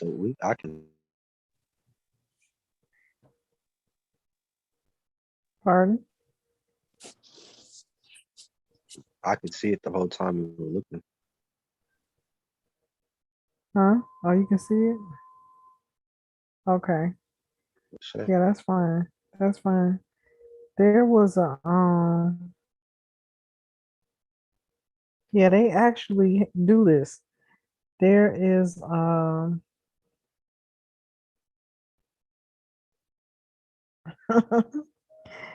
these people, how to sell your soul to the devil. These people actually do this in these entertainment and music contracts. They did it to Michael Jackson. They did it to Prince. They did it to Whitney Houston. And if you notice, none of them ever lived past the age of 50 or shortly after that. This is a part of the contract. So when they take their soul, this is something that they actually do the spirit realm. Look at this. You see this? They actually do this.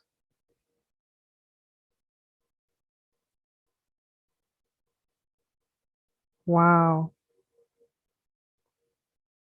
They actually do this. Look at this. Y'all see this? Can y'all see this up on the screen? Yep. So Yeah, I can see it.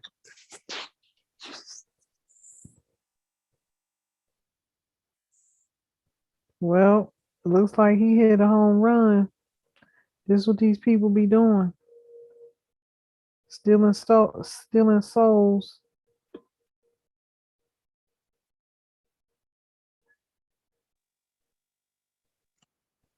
Wow. This is something to look into. Peace and love, Empress.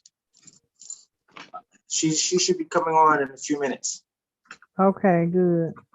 Okay. She just forgot. Okay. There was a young man on had a article up.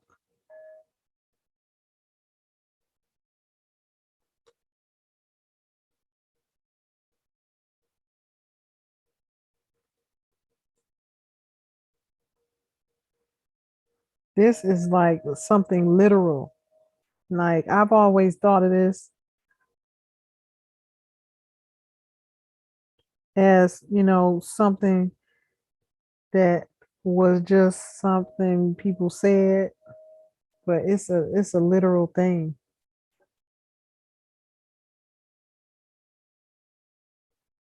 Let me see, can I find this one?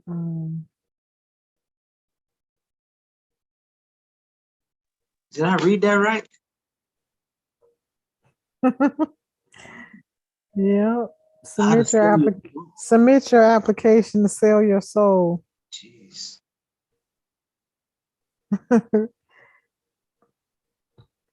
Yep, that's what they do That in the is entertainment industry and in the music industry.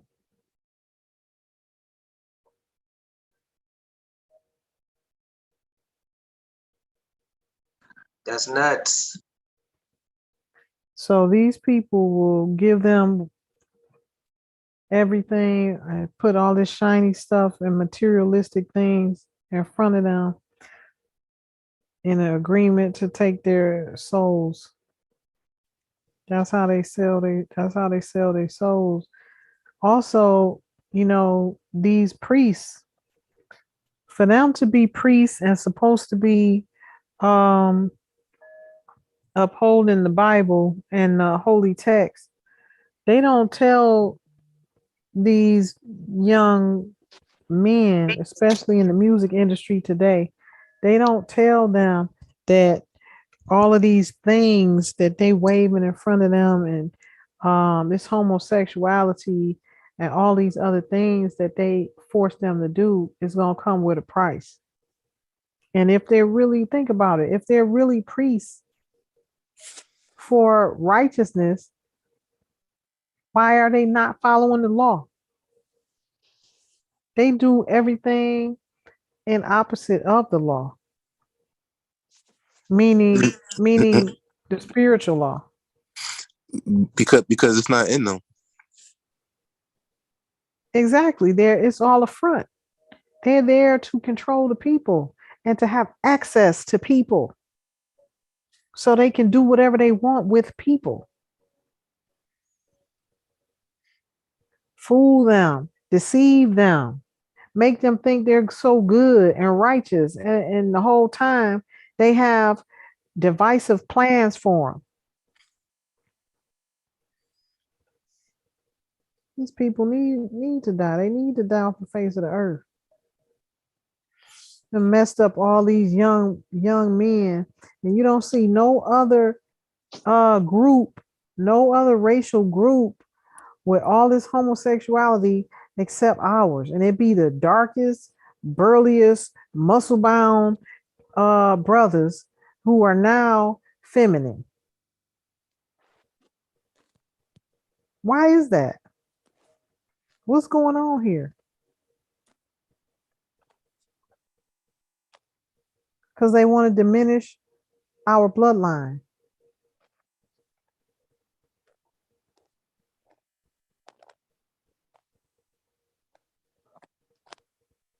They putting out sorcery and spells on our people.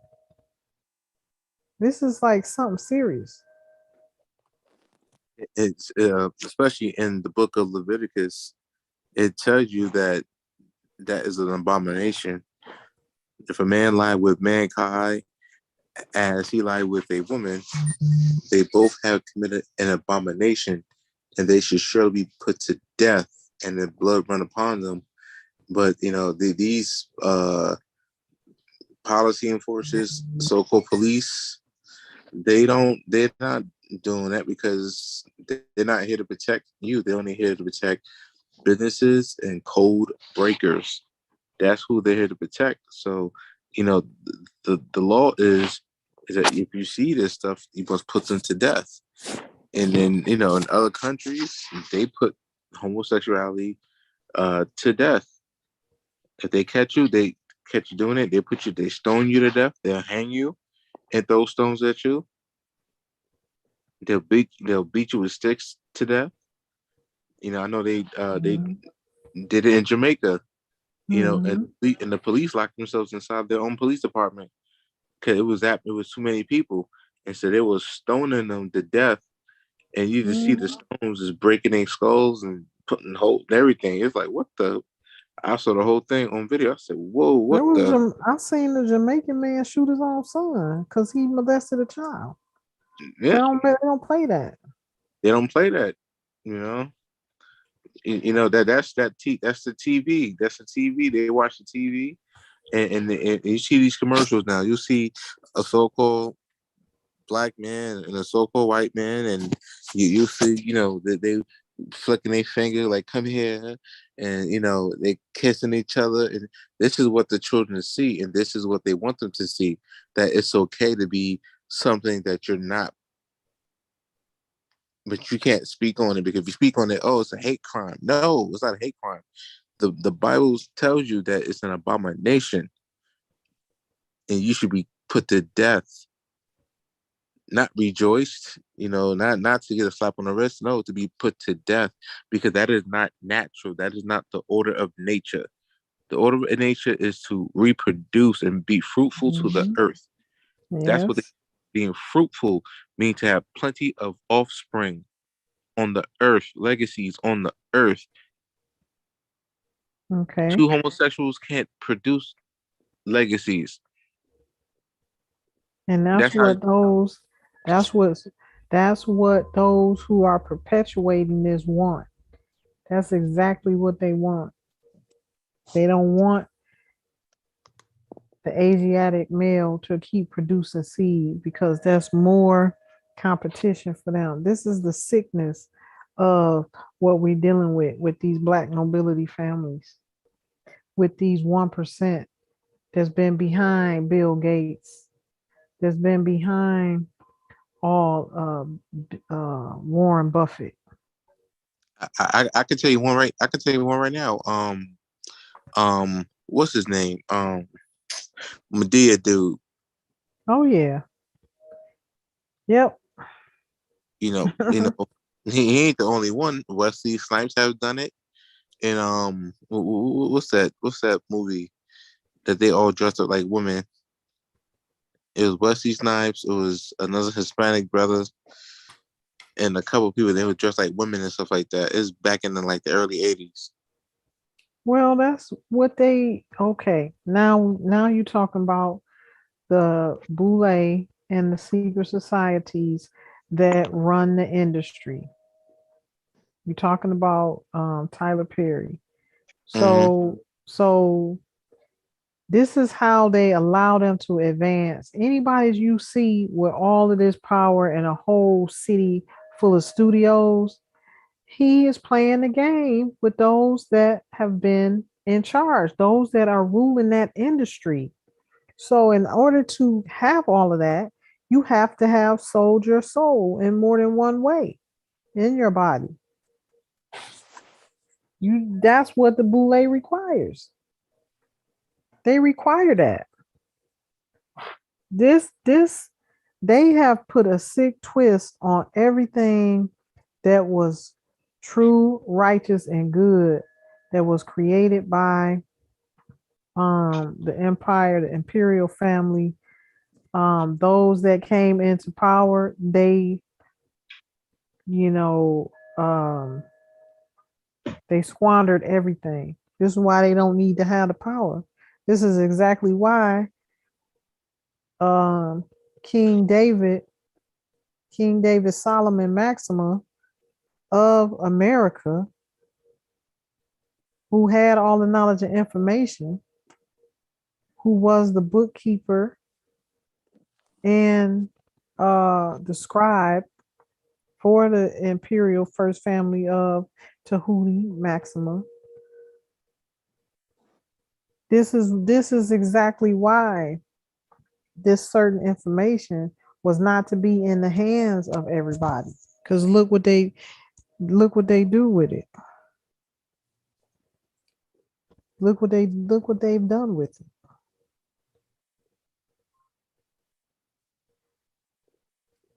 They did everything to uplift themselves, self-serving, use the knowledge for self-serving purposes and not to help the people or bring upon, positivity and righteousness in the world. They didn't do that.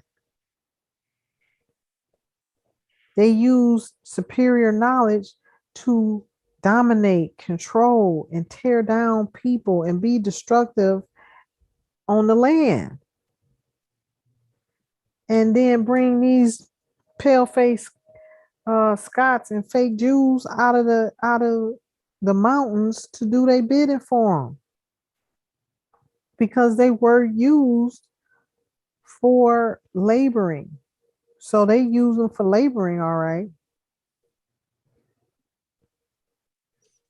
and fool the whole world into believing that, the white man running everything. And people still talk like that. This white man, not even knowing they taking orders from the Asiatic Bilderberg family.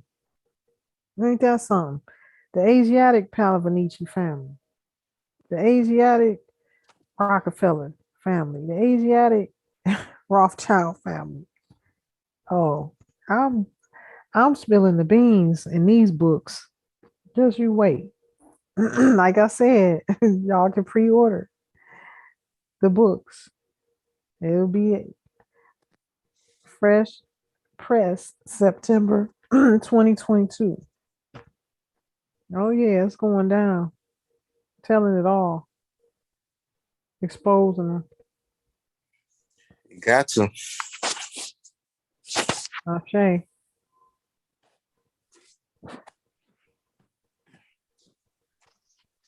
I say what?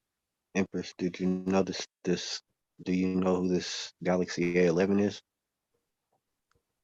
Sounds familiar. No, tell me what it is. No, I'm talking. Oh, that's matriarch. Say something, matriarch, so we know it's you. Or we gonna X you out again. No, Mhm. everybody. 1,000 apologies. I have family from Ohio that I was going to see when I was at my fiasco flying, and they came down anyway. And it's 5 girls, and we were doing hair all day. So it just Okay. totally slipped my mind. I guess I thought it was Saturday or something. So I'm glad Noble called me and let me know that we were live. We were on. Where are we live? Yes, we are. Okay, thank you.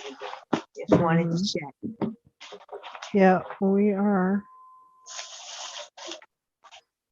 Oh man, it's just a lot been going on, and I'm just ready to really get to the next plateau um of everything that we have to do, and really get down to the work and get us and our people back on the right track.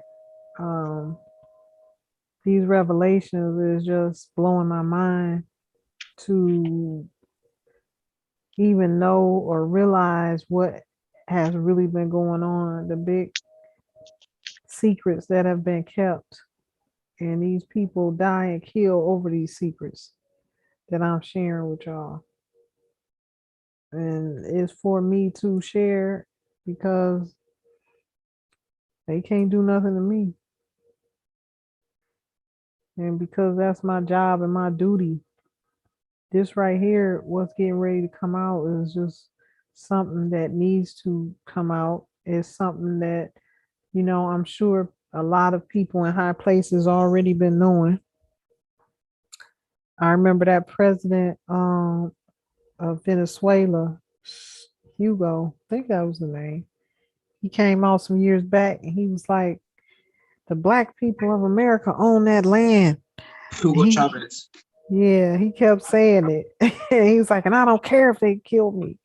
And sure enough, they killed him. Somehow he died. And shortly after that, about 6 months after that, he was like, I'm gonna tell the truth. the people, the black people own America.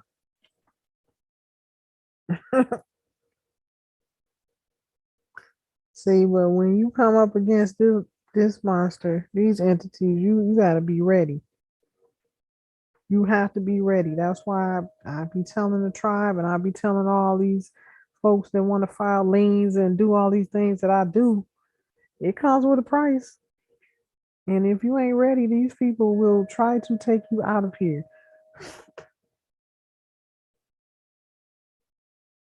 They try to take you out of here, but doing less than that. If you prominent Asiatic, that's their mission for some reason. That is the mission of the Illuminati, the Boule, Bilderberg group. To suppress others, suppress and dominate over others. And anything, if they can dominate you and take your stuff, that's what they're gonna do. By any means necessary. Try to take whatever is yours. They don't care. They the authors of identity theft. And it's a whole lot that's getting ready to come out about that. They are the authors of identity theft.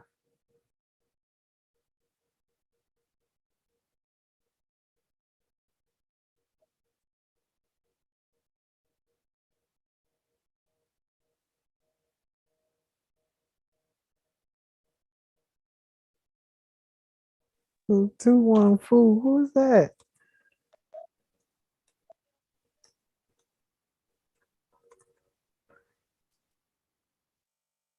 Yes, Empress Ninti, this is Matriarch. You're right. And the reason that I have been looking for you for 8 years is that they did just that to me. And I have been fighting them. I have been battling them in court for 8 years. So when they came to my house with their guns and asked me to leave, I said, oh, okay. They took this little house from me. Little did they know I'm a small piece of leather, well put together, and they opened up a can of whip for their own self. So I'm taking all the land back. It's on. And I found out who I am, whose I am, and they can't touch me because I'm spiritual, inclined with the Creator, in line, first in line, first in time. They cannot touch us. Although they think they can, their hands will burn. Their bodies will burn. Their time is up. They have no more time to do what they are doing to get over. We are woke. We're not asleep at the wheel any longer. They have taught us and programmed us and trained us a long time. But some of us have been fighting the whole way. We knew this wasn't right. This wasn't our ancestors' way. This is the pale-faced creature's way. That's not who we follow. This is a 3/5 of a man, mankind, a kind of a man. One small step for man, one giant leap for mankind. He think he learning something now because he been in the outer space, but he can't go nowhere. He can't go nowhere. Our ancestors are not playing with him. Our ancestors do not play. And we are our ancestors come again. In our DNA, we can build whatever. We can build a pyramid. It's in our DNA. That's why they're trying to cloud our DNA. trying to poison us, trying to make us not remember, trying to weaken our DNA, especially with those, I don't even want to call them drugs. That's what they were giving people, drugs. Those were biometric drugs to poison people's bodies to make them optometrons. These people are no longer considered human. What kind of mess is that? But I got to get my shot. Oh, I got to get the booster. Did you get it? Heck no, I didn't get it. Are you nuts? They didn't You read don't the even know fine what's print. in that. Islam. Why would you want your young children's sexual organs to be tampered with at a young age so your children's children could come out messed up? They You were don't being know. pressured. They were being pressured. This is how the enemy does things. They take things away if you don't. Okay, you got free will, but you're not going to be able to go to school, go to work if you don't get this shot. If you don't do this, if you don't do that, if you don't know how to stand on who you are and stand your ground, a lot of folks didn't know how to defend themselves. This is why it's important for us who know better to really reach out and stand for righteousness and try to shut these people down, because some people don't know what we know, and they're not taking time to do research and study and to see this shot, this whole vaccine series of shots is still in the experimental stage. So if that's the case, why would a reputable doctor be pushing that? Doctor, nurse, clinical person, why would they be pushing that? Money. It's a whole lot more to it than that. RNA information. The Something, They get, Asiatic ones something big belong is to the yeah, they getting Asiatic paid to, ones. they were getting paid to do that.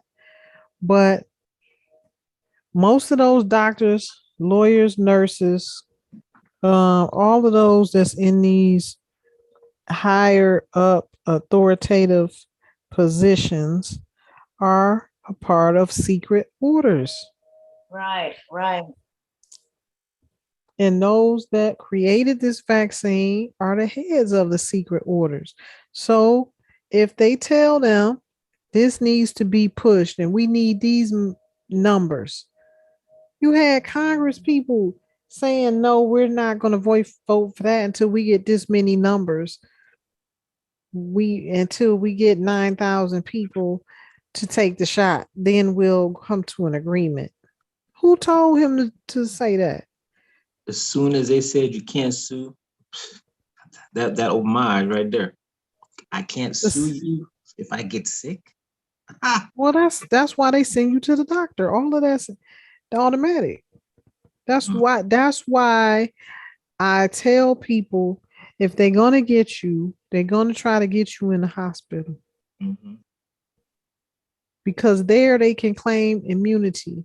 mhm. That's why you have to protect those that you know, your family, your friends that go inside these hospitals and these clinics and in all of these different places.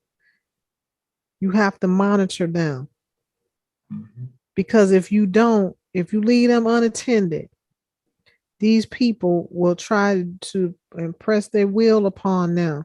And you don't want that. Our people are too trusting. We don't know who the enemy is. That's why they so trusting. We don't know who the enemy is. And if you look back, if you're an avid researcher and you look in the archives and you look back and you see the first debaucheries of these doctors and all of these cave dwellers that came out of the cave just botching people up, didn't know what they were doing. This was done purposely, experimenting on people. They didn't know what they was doing. This serves the agenda of their master, black nobility. Everything we've been seeing, knowing, thinking we know, and been learning is in the reverse. All who you thought was in control and in power, pale faced white man, is the Asiatic woman. She's still in power. She ain't in her rightful place in the hierarchy of families, but she's still in power. She comes from a family that stole power, that overthrew power.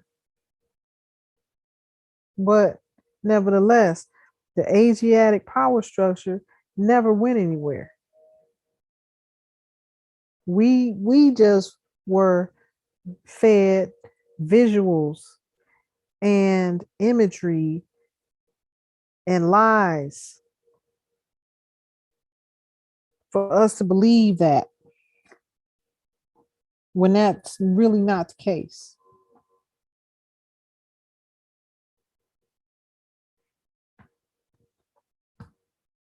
It's crazy. But you got to be a devil to keep this going and to perpetuate it and think it's okay to do that to your own people, because you in a group full of other families that's all doing the same thing. Monopolize the economies of the world and put a pale faced villain up front to make it look like they are the ones doing all the witchery. So nobody will never know it's really them doing all this wickedness and hatred against their own kind, against their own bloodlines. It's sick. You gotta be. You gotta be sick to perpetuate that. After you got older, okay, you were taught this at 13, 12, whatever age it was, and this was a part of your family thing. But once you got to be an adult and you kept this going, you're sick. I don't care what nobody say. You're a sick individual.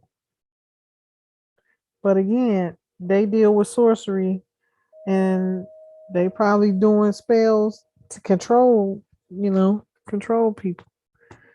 That's why you got to be strong. You have to clear your path. You have to keep your energy in a place of light and righteousness so that you do not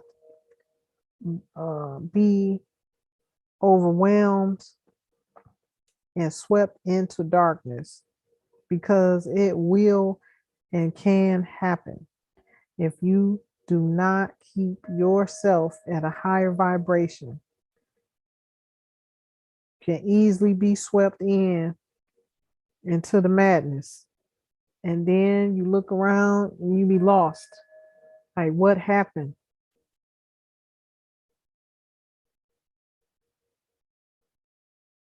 That's been my saving grace, just to stay humble, stay in a place of righteousness. That's all I can put it. That's the only way I can put it.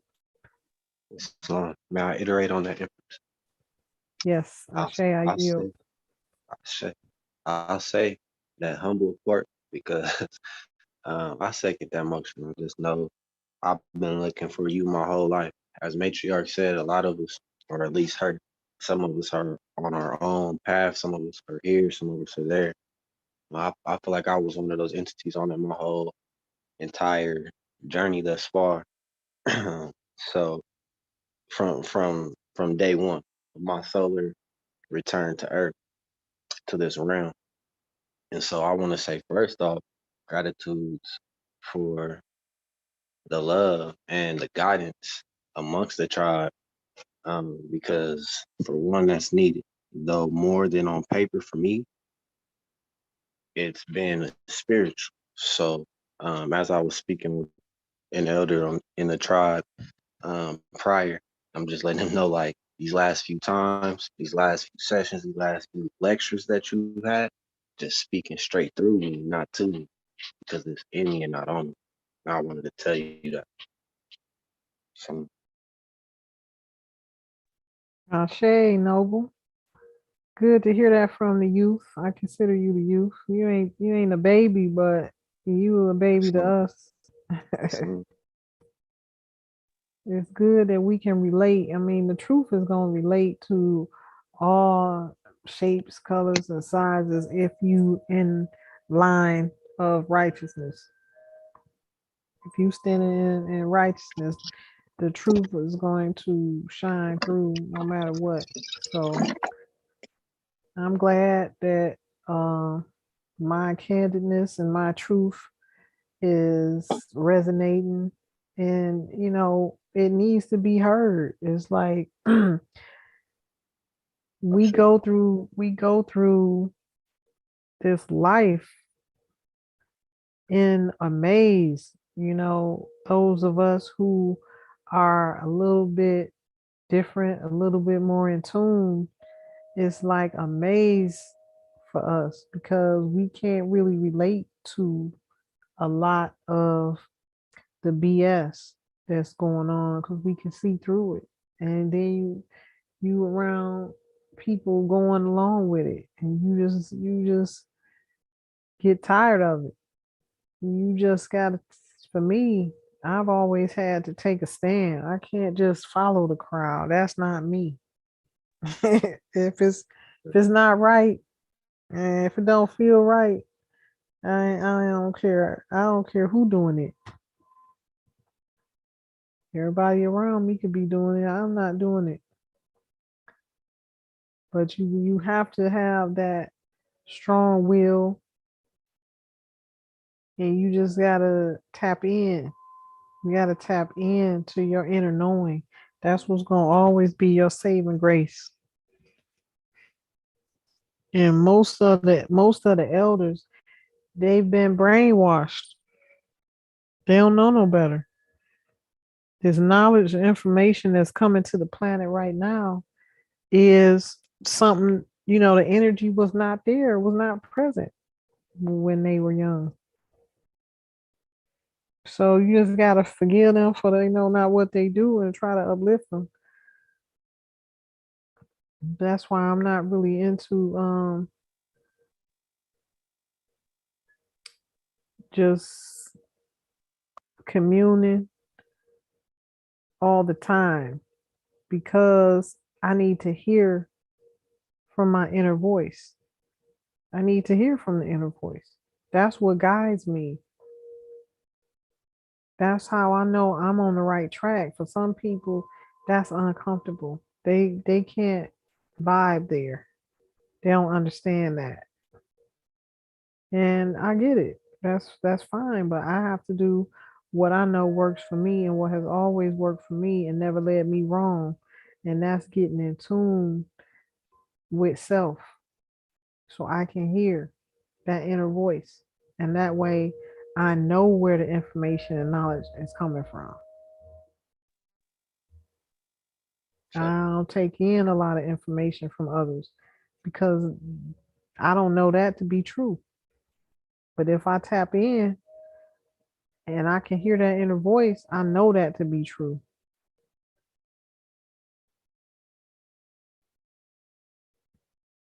And these are the natural things that our lineages have always done that the oppressor don't want you to do.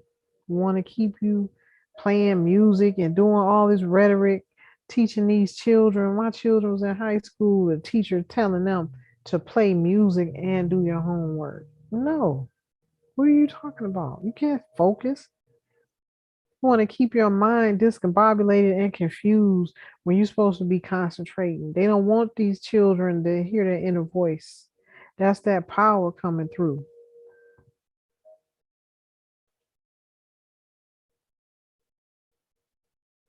I heard one of the rappers say that my son had turned me on to Young Dolph, and my feelings was hurt because my son had showed him to me. He said, "Ma, they killed him."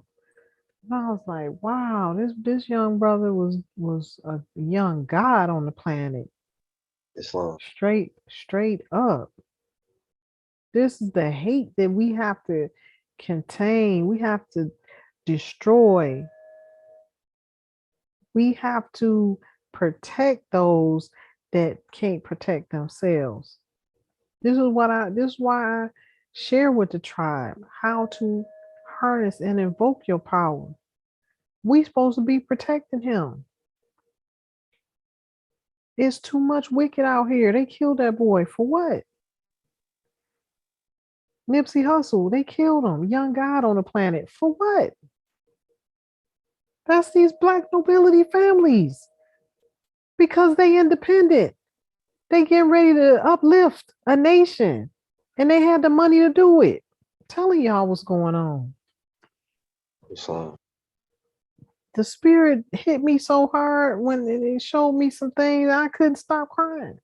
I just was hurt. Like the spirit, the ancient ones, they was hurt by these young nobles that had been killed, untimely deaths taken away from here. They was going to be used for pillars to help uplift our people and be used as tools, and they couldn't fulfill their destiny because they didn't have the protection. They didn't have the spiritual protection that I now have, and I know how to invoke.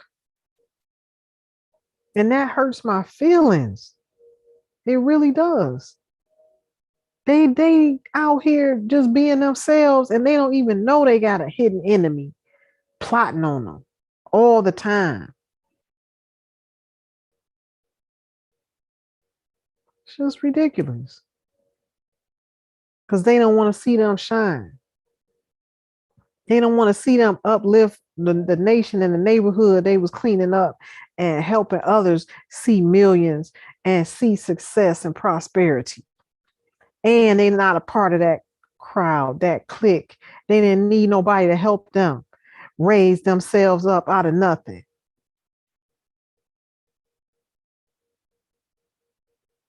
That's a God. That's a God right there. Islam. Islam. That's who we need right now. We need them.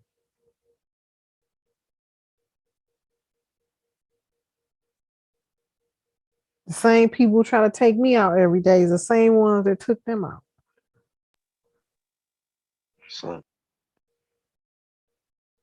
Because they know what we're here to do. They read, they have readers, they have astrologers, they know who each and every one of us is. Then try to cut you off at the knees so you can't see your destiny. You can't walk in the image and the likeness of the Most High God, your creator, so that you can help others see who they are and see that they gods and goddesses on the planet. I'm made in the image and the likeness of my Most High creator, so that's me too. These people, these black nobility families, these 1%, these Boule, these Illuminati, all ran by Asiatic prominent families.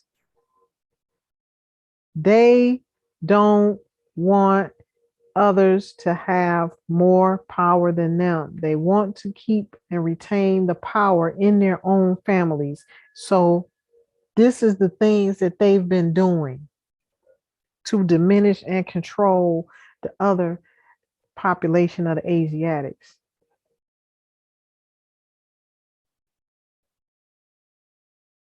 They had been running the music and film and movie industry. Any competition, they want to take them out. That's what they did to get here. Took out the competition, took out their own family.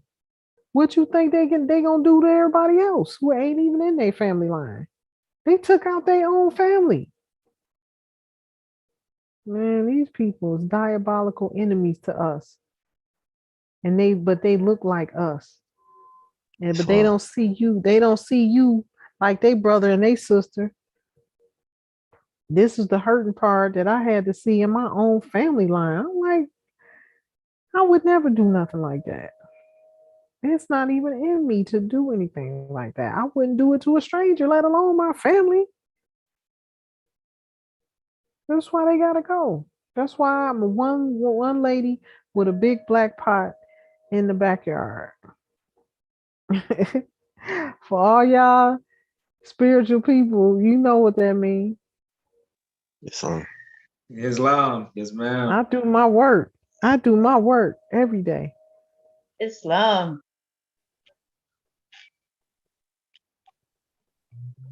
Gotta bring balance. You can't have change and balance without death and rebirth.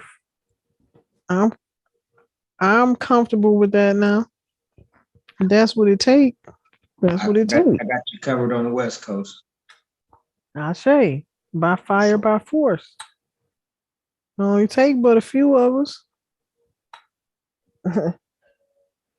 One of us in alignment can take out 1 million who are not. These are the secrets that's being revealed in this time of revelation that's coming through.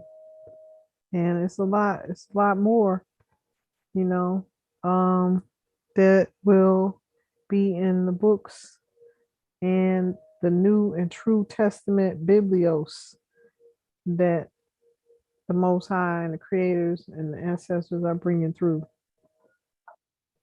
Like I said, that J, that O, and that U did not even exist until those um, cave dwellers came out of the cave. They had to create names for themselves. They had to create names and inject themselves into the Bible and into history, into his story, because they had none prior to that.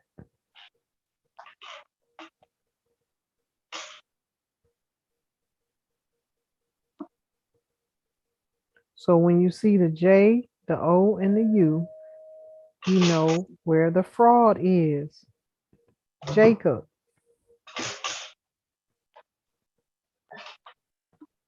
The ancestors left clues.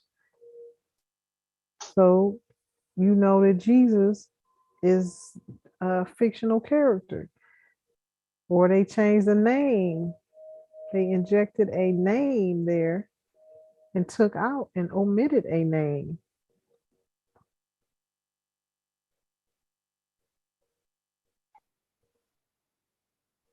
See, I don't just follow. I don't just follow and don't ask no questions like they want you to do in church.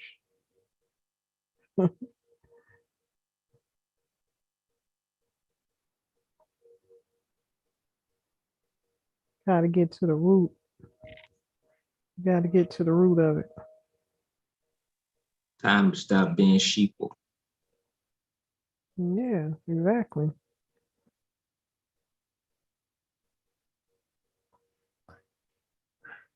Was trying to find.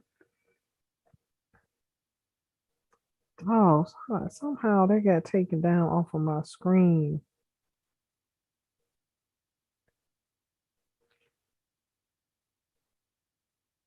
Somebody that had a whole documentary on this. Let me see.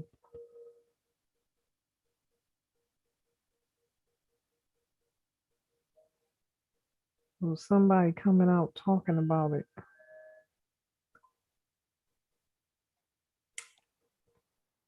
Yeah, I think I can find it from here.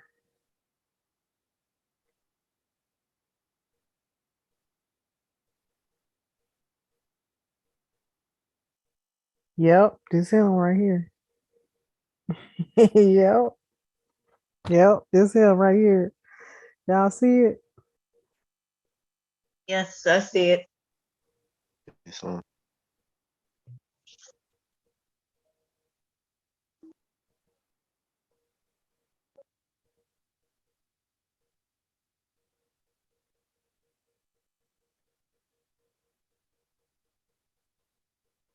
Wow. Yep, this is what the spirit realm gave me. This is really what happens. It's been long rumored that celebrities sell their souls to the Illuminati in order to gain their celebrity status and wealth. Despite being one of the most well known and long standing conspiracy theories, there are few details on how this actually happens until now, apparently. Islam Empress, sorry to cut you off, but could you move the subject matter to the left a little? I got a half a screen of the subject matter. It's on a full screen. You know, you can move it yourself. You put your You thumb like gotta, that on your yeah, you phone. gotta, Oh, I certainly did that quick. Thank you. it's Put your thumb on your phone and then you can adjust it to where you want. Okay, I have it. There's another child actor that came out with that same accusation, but he went deeper and he was talking about the child pornography and the sex trafficking and all that stuff. I can't remember his name. He's a child actor. He was in a lot of Disney movies. He's a grown you man talking now. about, you talking about the one that I had posted up there. We talked about, we were just talking about him. The one that was talking about Orlando Brown. Puffy, yeah, Puffy and all of them. Orlando Brown. No, this is a white celebrity, Oh, Caucasian okay. celebrity, and he's from the Disney industry, and he came out and was saying how the entire industry is satanic. Mm-hmm. I can't remember his name now, but they blackballed him. Of course they did. Would that be the reason that this young one's speaking out? Yeah, Black boy? they're all coming out now. Would that be the reason who coming out? Or this guy from the subject matter, this David Dobrik. I don't know. Let's see what he got to say. It's that time. They gotta come forth and tell the truth. That's what she wanted to be. And she met somebody who could promise her that. And she met somebody. Have you ever heard this? No. She met somebody. It's crazy. And he was like, I know how to make you famous. And she's like, how? And he's like, we can turn you into anything. Scientology. We can turn you, honestly, They may have been. we can turn you into a singer, an actor, whatever you want. MTV's made. And I want to be made. And one day he visited her apartment and he was like in a suit and tie. And I came in and I saw him in the suit. And then she's like, please leave. And she closed the door on me. So I left. And she came up to my apartment fucking sobbing. And she was like, this guy, please, you cannot repeat this. And for 3 years, I held the story to myself because I thought this guy was going to kill me. But they're like, if you ever repeat this, they'll kill me and they'll kill you and they'll kill anybody that you love. And she was sobbing to me. And she's like, this is the guy you came to. And he's like, he was telling me that, sorry, my headphones. You hear that? You just gotta get closer to it. Oh, okay. She was like, this guy came to me. He's like, I can turn you into anything you want to be, but you have to sacrifice somebody. And I just spoke to my mother and my mom. My mom really supports me, and she's like willing to be sacrificed so I can become like famous. A singer or whatever, famous, whatever. And this was completely serious, and it was really fucking terrifying. Really, really terrifying. Like you believed her. Totally believed her. And I didn't tell anybody until she told you guys at dinner. Yeah. Mm-hmm. And I was like, thank God she's telling somebody else because I did not want to fucking die with the secret. You can't hold that for that long. Freaking out so much. And then one day we went to like a Hollywood party.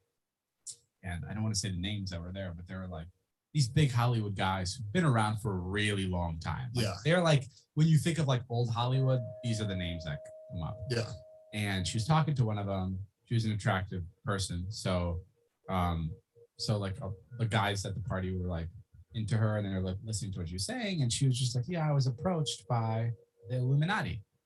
And this one guy goes, please do not listen to anything they have to say. They ruined my best friend's life. And he was referring to Michael Jackson. And he's like, they ruined my friend's life. They are horrible people. And it was fucking and I was sitting there. This was like a 4 a.m. conversation. And I was sitting there just like, like, oh my God, like I need to go tell somebody. I don't think I'm supposed to be here listening to this. Stressing out. And I mean, that's kind of where it got to. Like, that was like the climax of it. But it was like a really serious thing that she like really kept a secret. And like, now I've been around enough and I've gotten to like ask like a lot of like celebs that I met about the Illuminati because I've always been so curious. Right? Yeah. Like that's like such a big thing. Like every time I meet any big celeb, like my fourth question in is like, Illuminati, real, fake? And always same answer. It's always the same answer. It's like, oh yeah. Yeah. Everybody, no matter who they are, everyone always says that because it's as a joke. So, Yeah. But yeah, that was like a really creepy thing. And I remember she told you guys. What did you guys think when she told you? Were you there, or was it just that? The thing is that we weren't out here for a long time, so I feel like we kind of believed it, right? Because we haven't been to that many parties, we haven't met that many I still people. think there's some weird shit going on. I agree that I'm sure there's definitely an Illuminati. There's definitely a world order or whatever. Like there needs to be. Like someone needs to keep everything in check in some way or another. Yeah. Like, I don't.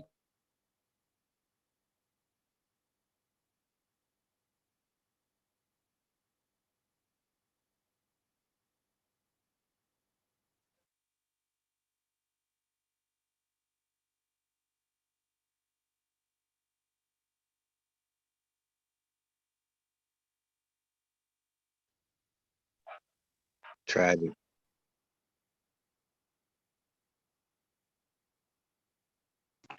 Sound went out.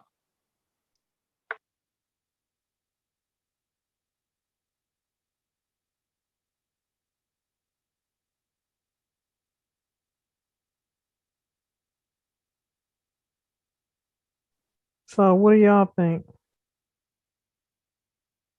I think it's real. I mean, yeah, I think it's real. I would say, like he's saying, this new world order is real. At least he's admitting that. Though Empress, as she said earlier, all of these tactics, strategies, vaccines, etc., comes from the black nobility families that give them their order. The Illuminati. It's just affirmation right here. So, This is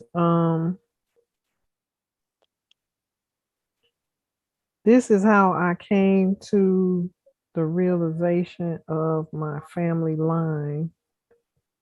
And the plot gets deeper and deeper. So I come from a family line that created all of this, that created Illuminati, Boule, all of these groups right now that are being exploited for wicked. They came from the imperial family, the Maximus. And the way I found out was through divine intervention.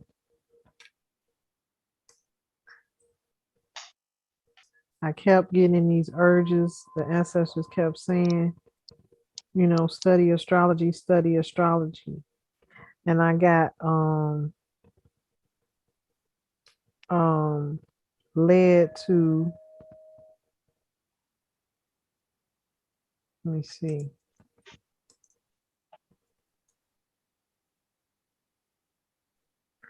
So, as you know, that we are connected to the outer planets. And we came here, we're connected to the 13 planets. Okay. That represents the 13 families. But those families are what is considered black nobility families. Okay.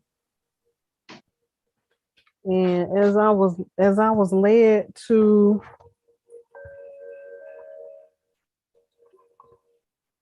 the astrology, it led me to my family line. And I began to, let me turn this down. I began to start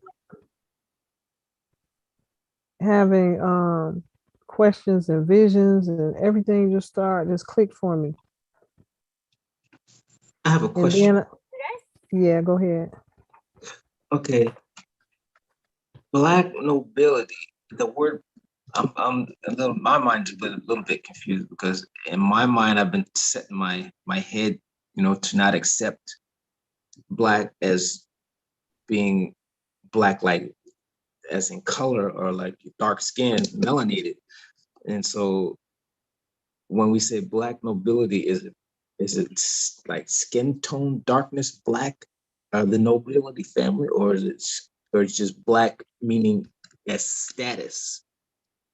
No, it's just a superficial term that somebody came up with. I'm not sure why or how. But yeah. Now I got my mind trained. When I hear the word black, I'm thinking Caucasian. Right. I'm, Mhm. I got my mind. I'm off the page of, you know, every once in a while I have to use it because everybody's still saying it. And everybody's, I mean, it No, seems these like are Asiatic. These are Asiatic. These are melanated, dark skin, these Asiatic. are these are Asiatic families. But for the sake of conversation, this is what they call themselves, or someone has coined that phrase for them. Okay.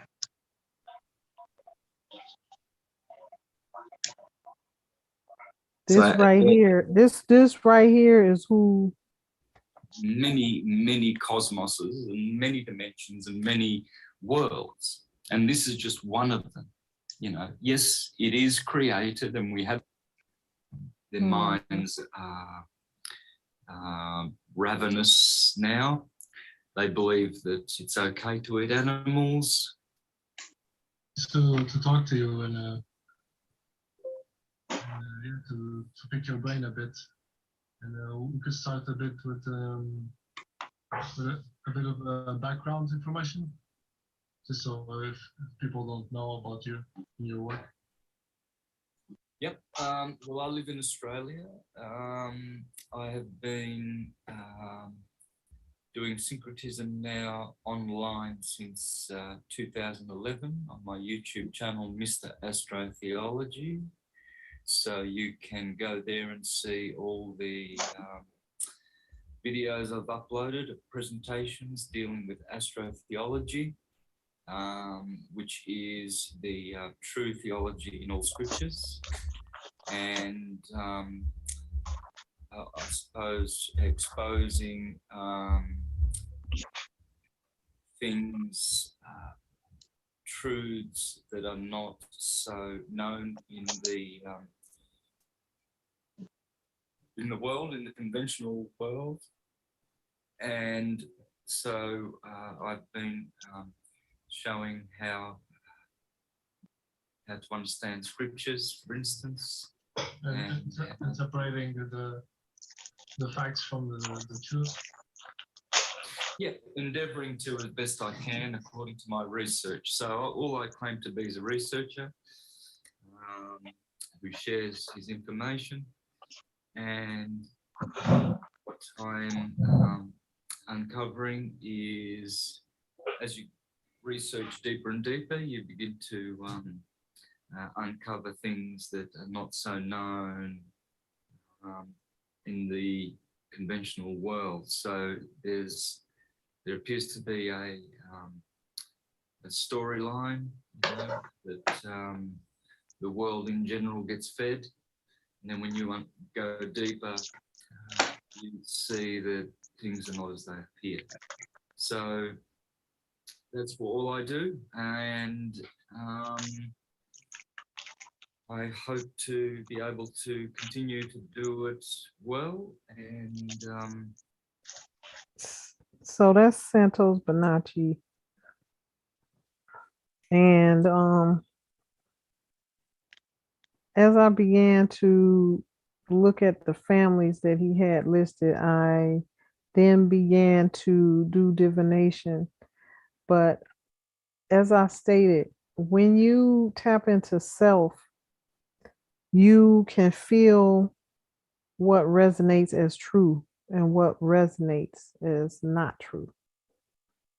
So when I began to get into this information, one face in particular popped up in my head. The ancestor showed me this man's face. And I said, is this the family member that's been chasing me and following me and got all these people following me all the time? The answer was emphatically yes. Then I said, well, which family, what's his name? What family is it? And he told me it was the Maxima family.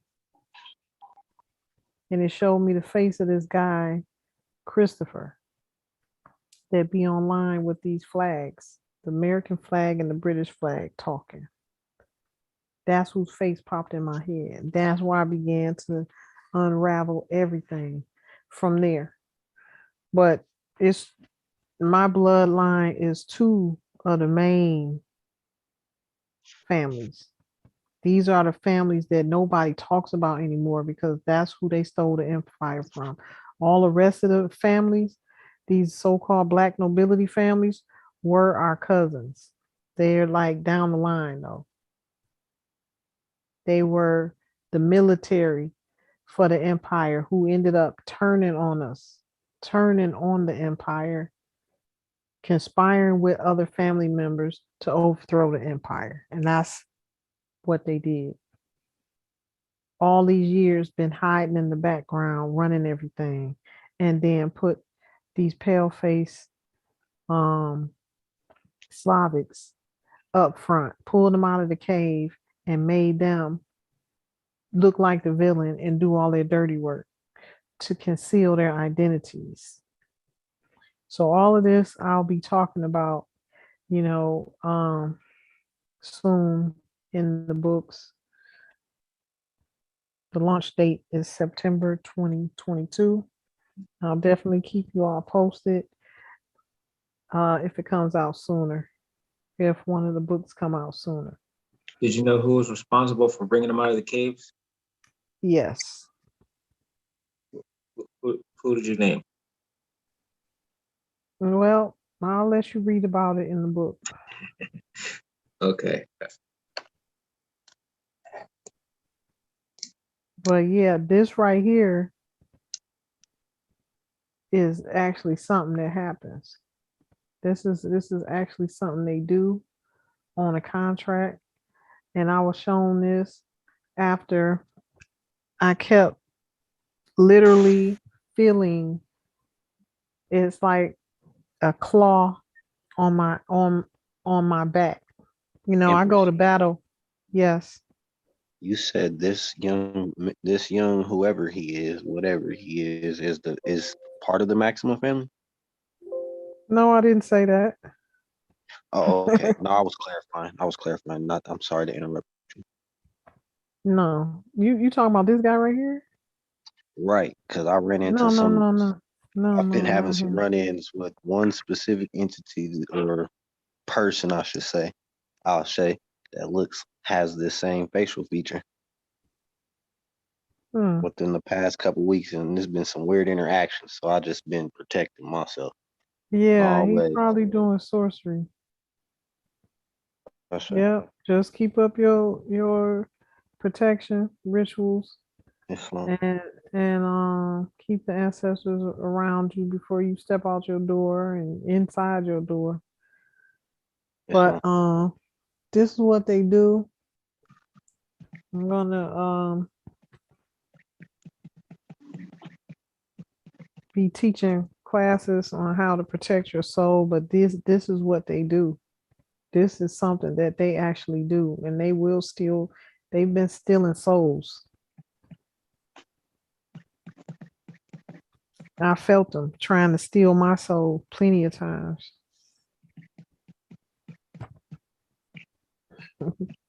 These people, they took all of the knowledge, the ancient knowledge, and using it for wicked.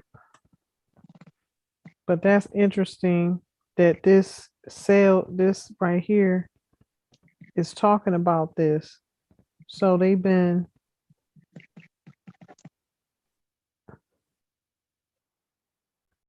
have been human trafficking and stealing their souls at the same time. And this dude right here mentioned Michael Jackson. Michael Jackson was coming out. I don't know if y'all recall that video he did when Michael Jackson came out, and he was saying it's all a lie. Everything they've been saying about black people is a lie. This is our land, and so on and so forth. Everything is a lie. They start coming after him after that because see, his family joined the Boule. He was in the Boule. You can't be in them top spots without being in these secret societies. And if you don't want to be in it, they start trying to ruin your life. I have a strong inclination as to why that is why Tupac made his disappearance. When you start making money that you hit that bracket and you don't let them in your pocket, they extort. That's all they do. They're the mob. They're the ones who started the mob in New York. All of them pale-faced Italians came from niggas that they be talking about. They don't even know where they came from. 2 generations before them, they was all dark skinned.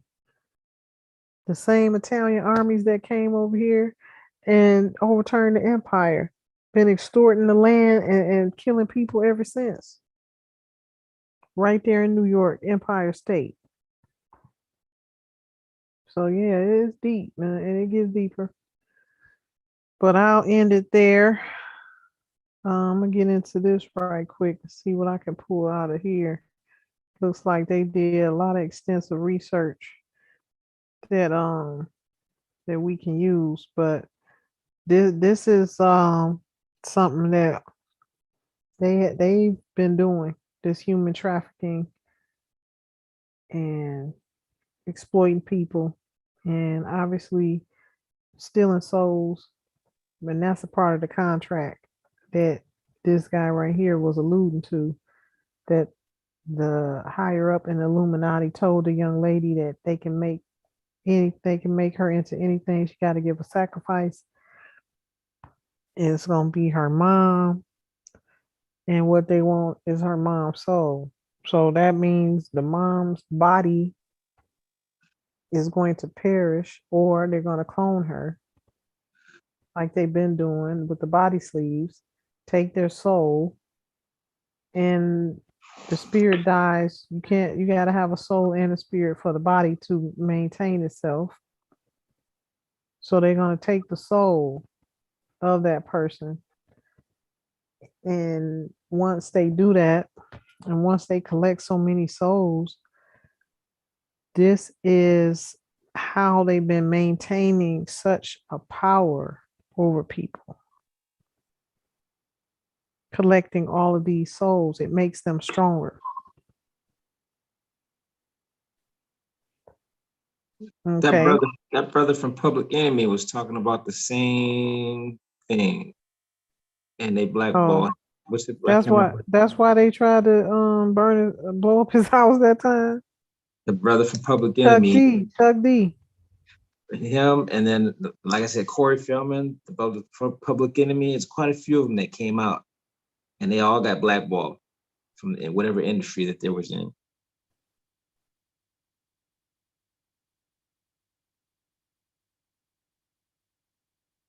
He's been pretty Huh. boisterous.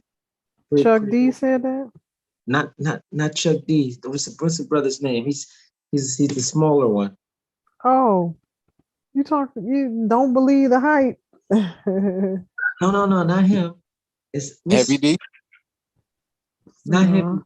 It's the brother. He might not even be with Public Enemy. He was back in that during that time. Public Enemy, KRS-One, all them when they all came out back in the What 80s. was he saying? He was saying about the industry, how wicked and satanic it was, and what they started out with the dresses. This is at the same time Dave Chappelle refused to wear the dress, and this brother was talking about the industry and how wicked it is, and the things that go on. I'm surprised he's still walking around. He probably know how to protect himself spiritually. Can't remember that brother's name though. Doggone it. It wasn't Chuck D. I know they tried to blow up Chuck D's house. It wasn't Chuck D, but he used to rap with Chuck D and all that. Shoot. Yeah, that's a literal contract, selling your soul to the devil. I'm gonna try to Google it. That is a literal thing. These people have taken ancient knowledge and exploited it. But what was I going to say? So yeah, they did this. He might have been talking about that with Dave Chappelle because Dave Chappelle went missing. Remember? Yeah, he took off and moved to South Africa for. No, that's what it appeared to. That's what it appeared to look like. That's what it appeared to I'm look saying they like. cloned him. They're trying to say they cloned him. That was another thing too. Yeah, they're saying that they cloned him. That's not the real Dave Chappelle. Well, if the brother was talking about what the industry does with taking souls, it was probably referring to, he was probably alluding to what they did with Dave Chappelle. See, Dave Chappelle went up against them and they did not do him right as far as his money, and he was coming out about it. Anytime, this is what I've been trying to explain. Anytime you in this industry and you in this Boule order, Jesuit order, secret society orders, Illuminati orders, if you don't do what they say and do what they want you to do, then they come after you. And they come after you in different ways. I will say this, Empress. Here lately, that Will Smith incident with Chris Rock that happened.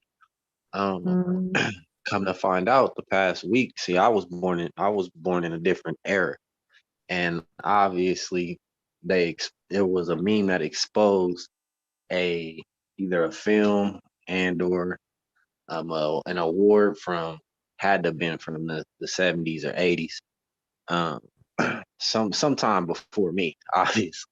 And it was the exact verbatim scenario of what happened at the awards. Now, fast forward, the point is, we're talking about Dave Chappelle. Dave Chappelle gets attacked by a random, quote unquote, random, whoever it was, in the stage, ran up on the stage while he was doing his performance. And his entourage beat the guy up, put him in the hospital, did him real bad, got him on all of these different types of charges. But this was before, again, this meme has been going viral this past week, that the whole incident with Chris Rock and Will Smith was for sure staged. Of course, they let the speculations go, got all the bloggers getting on there, stating their opinions, perspectives. Then within the last 4 or 5 days, there's this video surfacing of this man sitting at an award or something like that, and the host, which was an Albie, talking bad to him or to his wife, making a reference or a joke, and the guy gets up, walks on stage just like Will Smith, slaps in the same exact motion. Who did he slap? he slaps the host, the Albion host, slapped him in the same exact motion that Will Smith did Chris Rock. So again, that situation happened, and then Dave Chappelle, they tried to put him in the tabloids like a week or two later, like the same thing happened to him, but they beat the guy up. And so then they, Chris Rock gets on stage and was like, "Was that Will Smith?" And they all just laughing about it, still carrying on with the bull stuff, the elephant shit, all of it. And yeah, then this comes out that it was all fake anyway. So it just goes to show, is my point, how they all in cahoots and yeah, a part of what's going on. And when you're not, then they blackball you. That's wild. Like they trying to shut down this young guy because he exposed the music industry. And he said it's the devil, it's evil. Then they start coming out after because they start using other artists to clown him. YK Osiris. Is that did Chuck not D? know about this. Picture I sent you? Huh? Is the picture I sent you? Is that Chuck D? That's the brother who's speaking widely and vehement about the whole industry. He ain't saying so much now, but I know he's still around. I mean, I know he's still, he's still alive and stuff. Mm-hmm. You see the picture? No, I don't have my phone right now, Noble. Oh, okay. Because I try to post it here on this place, it won't let me.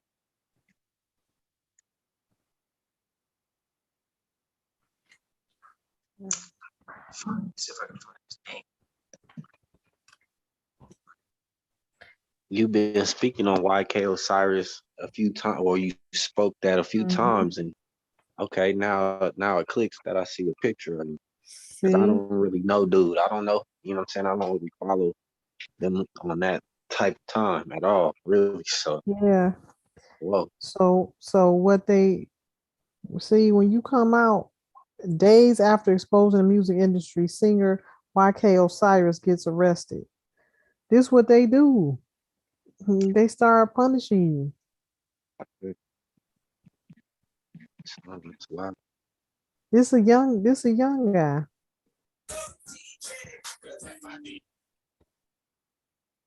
Those loans back. So there's a lot of names, that he was so-called the king of R&B. So I seen a lot of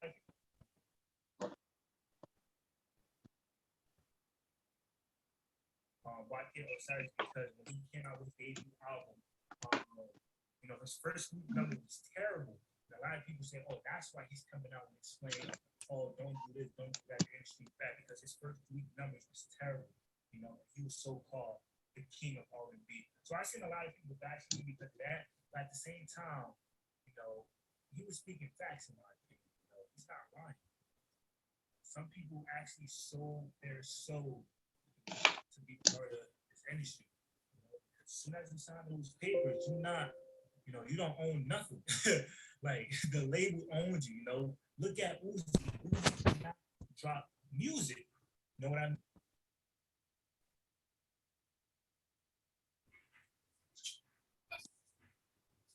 Yo, dude. You need some help? Know what I mean? He can't even get out his contract. He's being owned by the label. So, it's not good. So you got these drop music. You got these youngins that understand what's going on. They peep script. They know exactly what's going on, and that's why I'm saying the knowledge is coming through right now. The younger and younger and younger they get, so these youth ain't slipping. They ain't dumbed down like they want them to be. There's a lot of them out here that is peeping everything that's going on, and I just happened to see this one time, and I looked into it, and I'm like, wow, he on point. He's definitely on point. He can't get out his contract. You know, Y'all heard what he said, right? These people selling their so I souls. seen a lot of people bashing him because of that. But at the same time, you know, he was speaking facts in my opinion. You know, he's not lying. Some people actually sold their soul, you know, to be a part of this industry. You know, That's a literal statement. Some people actually sold their soul.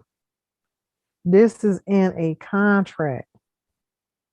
These people deal in the spirit realm. Ain't no records going out until a priest do seances over it. All of this stuff is spiritual. That's what I'm saying. You can't be at a high level in anything, at the head of anything and ruling anything unless you master the spiritual world, unless you know how to protect yourself in the spiritual world. Because this is what those that are running things are doing. because as soon as you sign those papers, you're not, you know, you don't own nothing. Like the label owns you, you know. Look at Uzi. Uzi cannot drop music. You know what I mean? He can't get out his contract. You know, he's being owned by the label. So signing to a label, man, is you know, it's not good. You know, you don't own none of that. The loans that you take, you have to pay it back. You know what I mean? That's why certain labels want you to drop certain albums where you can pay those loans back. So there's a lot of negatives when it comes to a label. That's why I'm telling people right now, man, if you're an independent artist, stay independent because you don't want to go through something like this. Uzi can't drop music. You know, you see what YK or Sarah is saying about the industry. You know, so if you don't own your masters, you know, done, man. And this is what they didn't like about Nipsey Hussle and Young Dolph. Yeah, It they was the own it. music. It was the music industry heads that took them out. Wasn't no neighborhood. They always wait till they get back in their home neighborhood to do something like that. They tried to take him out in Charlotte some years back. They tried to shoot him up. He had a bulletproof truck. That's the only reason they didn't take him out.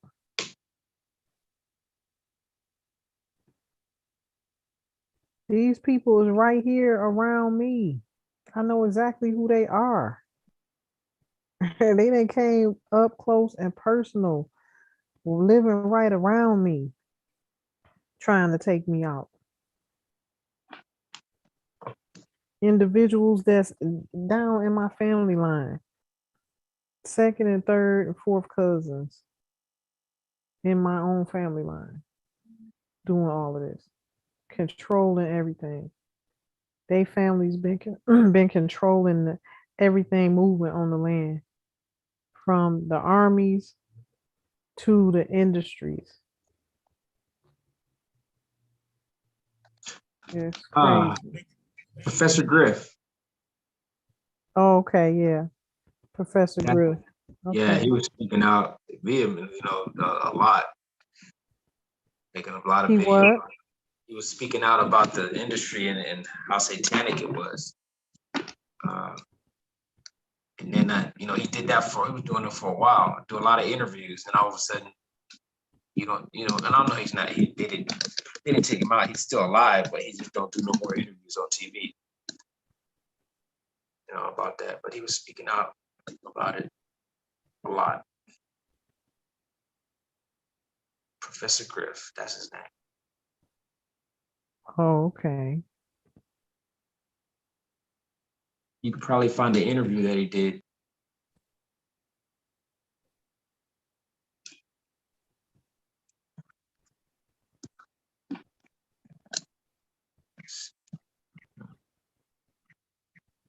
I think the last time he spoke out was when Michael Jackson had passed. He got kicked out of Public Enemy. He left. Ooh, look. No, I say he got kicked out. I'm just reading something that they put on. Okay. Yeah, can y'all see the screen? Your son.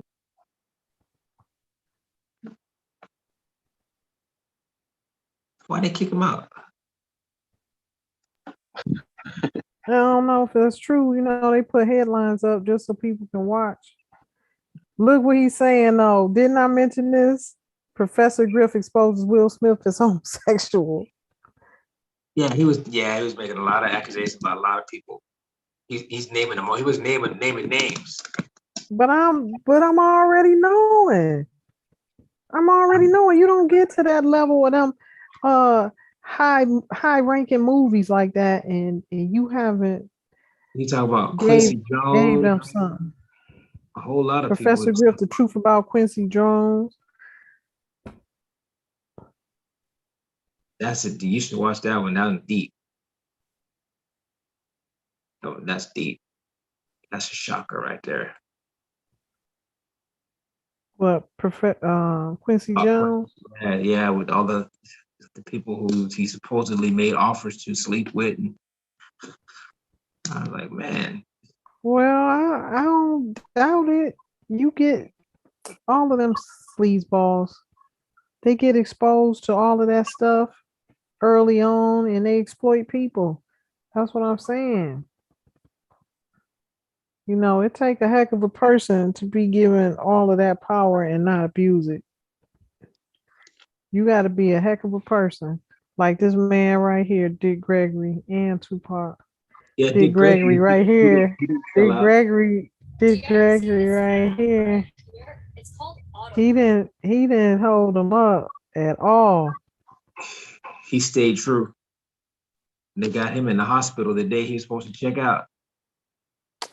Man, I hate that. Gave him a clean bill of health, and then they're talking about he had an aneurysm. Come on now. Oh shit. Man, that's why I'm saying you have to really be careful. You see hitting on it right here. They determine public policy and they can't even read or write. This is what I've been telling y'all. They came out the cave in year 1900. How they orchestrate all of this and become owners of the financial systems of the world? It's not possible. And see, he's subliminal with his stuff, but I'm on it. I'm on his type of time now. It's not. Did you hear what he said? Did you hear what he said? You a little young. You a little young, but you need to look up Nelson Rockefeller. What did I just tell y'all? What did I just explain? These is black nobility families. See, he's saying it in a roundabout way. He ain't coming out and fully saying it. George W.H. Bush, the 41st Battalion in Star Wars. He was a real one. George W.H. No, Dick Gregory. Dick Gregory. That's why I'm like, yeah, I see you. I hear you. Dick Gregory was a real one. Yeah, he's letting them know. He gonna tell you just like it is. I want to hear what he got to say real quick about Tupac's mom. Man, I hope they didn't kill her. What was you gonna say, Nova? I was reading as far as the 41st president being George W.H. Bush. I accidentally clicked on 41st Battalion, and what's interesting is it brought up Star Wars, saying that it depicted it in that film as an infantry of warriors dressed in white uniforms, white spacesuits, more than likely dark forces, but their generals were it listed as Yoda, as an old ancient alien being. That's stormtroopers. Stormtroopers. The troopers. How ironic.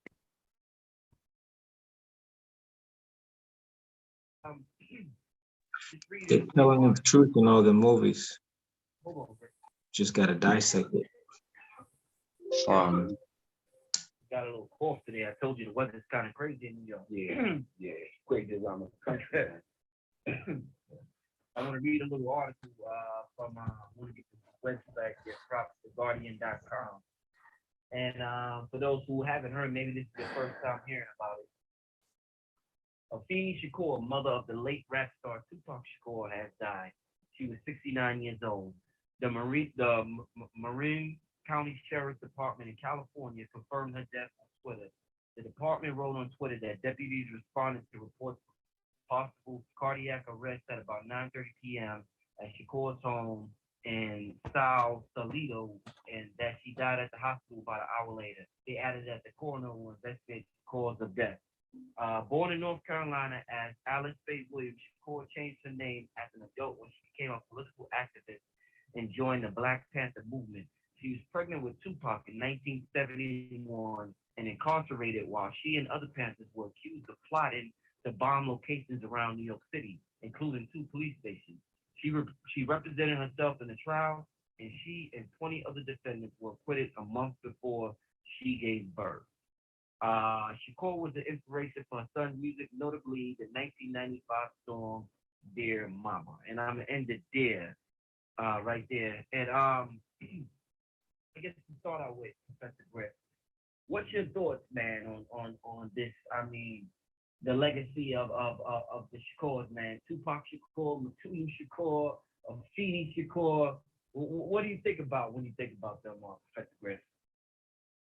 I think of the average Black family growing up, but a unique Black family growing up in the time of turmoil in America and in the time of chaos in America, but in one of the most beautiful times in America for Black people as far as solidarity, coming together, recognizing our true identity, and then having the gall and the spirit and the courage to stand up for what's right for Black people and stand up, and not only for Black people, but stand up for all people, the whole human family that joined on to the Black Panther Party and benefited from what the Black Panther Party was doing and took notes from what the Black Panther Party was doing. So that family in and of themselves, all right, should be applauded, and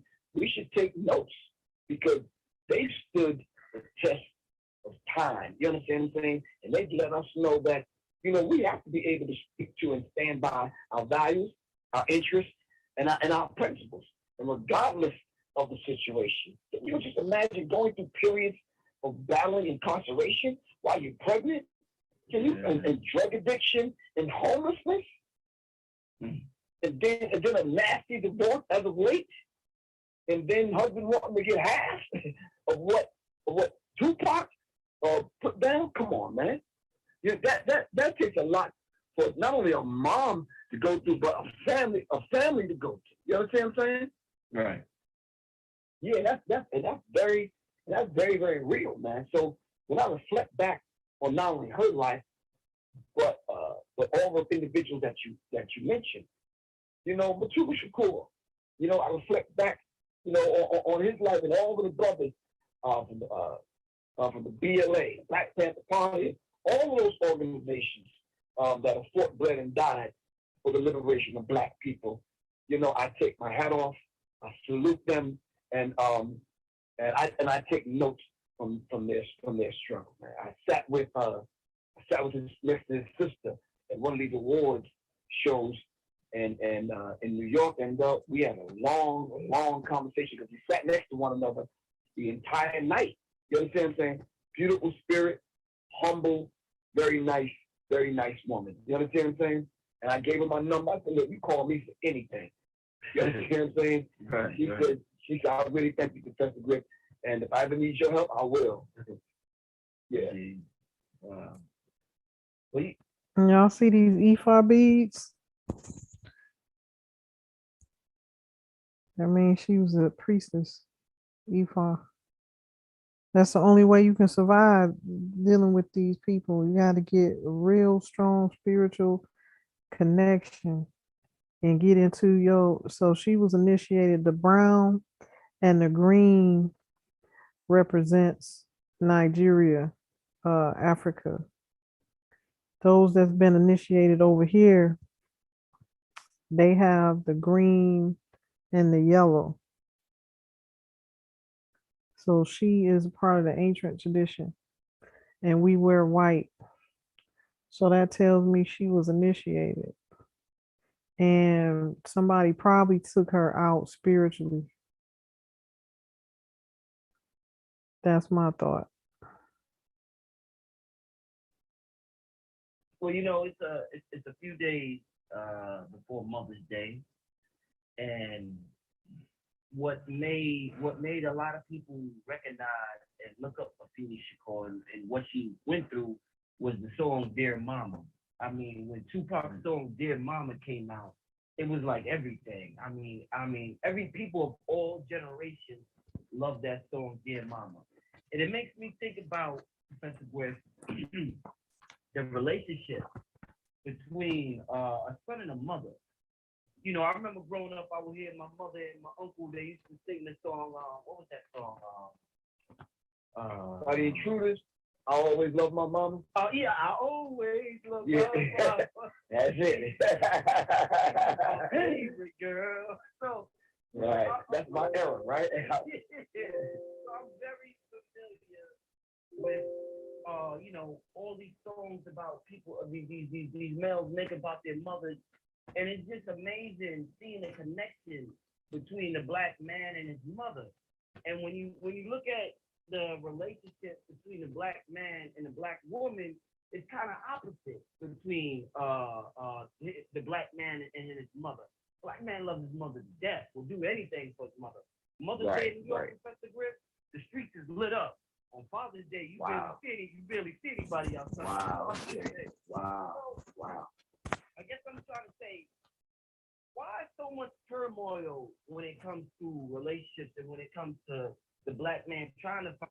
These are spells. These are the spells that I've been talking about that they have placed over us and over our families and our relationships for us to be apart, for us to be broken up, for us to be estranged from each other.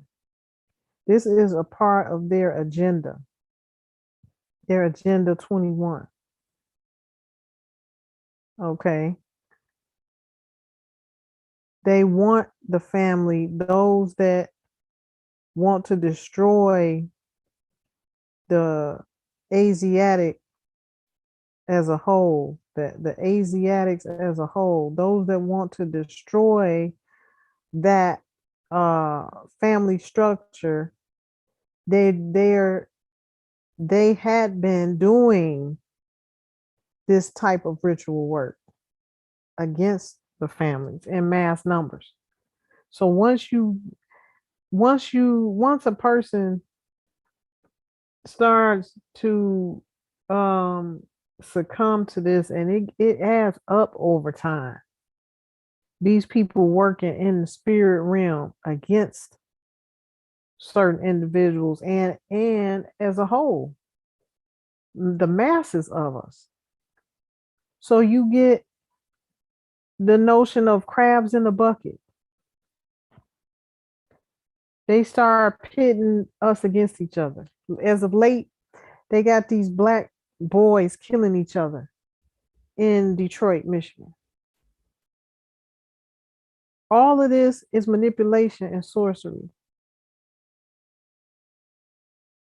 What I pray for is for us to be able to see through all of the fog, all of the illusions, all of the manipulation, and begin to realize that we are being manipulated. Be strong enough to stand against this wickedness. We have to have positive prayer groups and positive communities, intercessors to cover each other against this type of stuff. That's what it was meant for in the first place.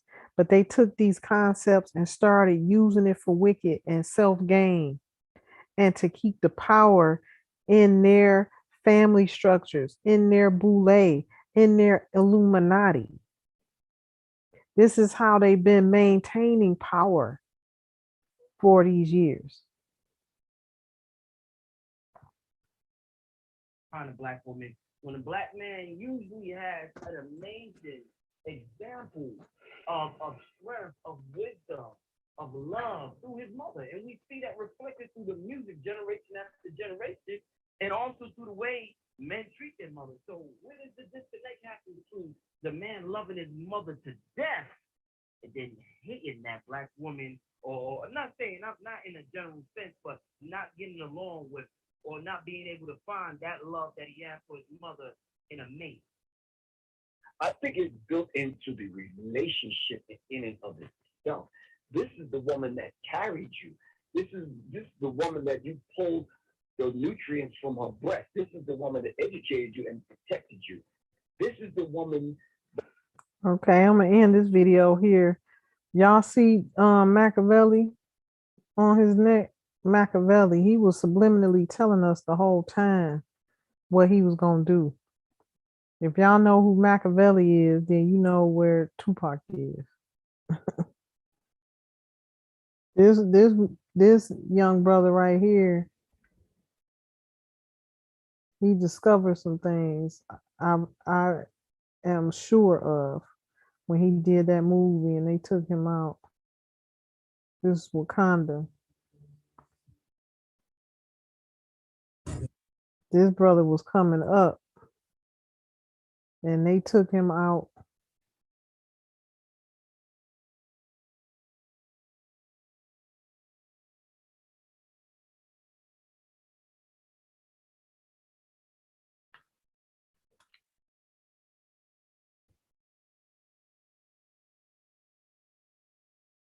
Some clothes from the morgue. Beginning process today. Try not to act like a freak.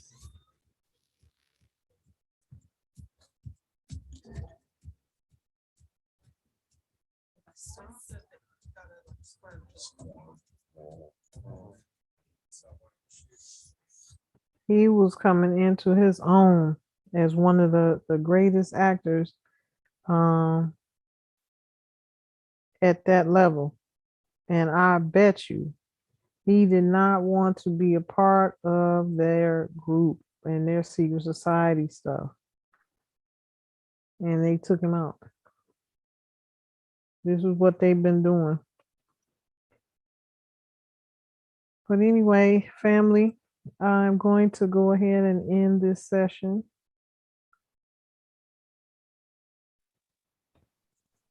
But this is definitely an eye opener for how they've been exploiting our youth. Oh, there go my boy right here. How they've been exploiting our youth for their own gain, and also how they will just He was another Tupac reborn. he's actually reincarnated Haile Selassie. He comes from Haile Selassie's line. He's reincarnated in the spirit of Haile Selassie. So when you see in some way, not physically, but financially. He got older kids. He already have children already. He has more children. He got one. He got one due. He got one that's supposed to be due any day now. So he just decided that he have a bunch of seeds on the planet, huh? Yeah. I think he got about 13 kids. Really? Yeah. I think they took one of his sons out. That little baby the little baby that he had. Because he got one due any day. She's due any day.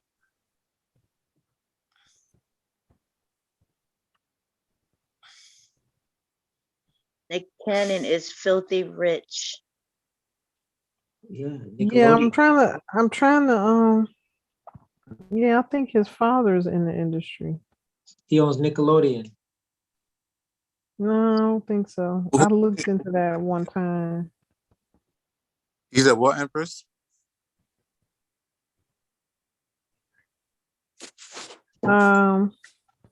No, I'm sorry, what were we saying? Nick Cannon's pop something? Oh yeah, I think his father is connected in the industry. Well, truth be told, his father is a gang member. Oh really? Mm-hmm. Okay. Oh, I heard him say one time somebody said something to his little brother, and he was like, "Man, I got an answer to my daddy. You better chill." One time somebody was cracking jokes on his little brother. He was getting aggressive. He's like, "Man," he pulled his little brother to the back. He was like, "Man, that's enough. I got an answer to my daddy."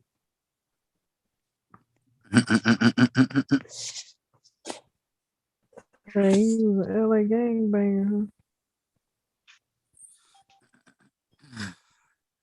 Hey, they all started somewhere. Most of the stuff you see running is made off mob. Was made off mob money, extortion.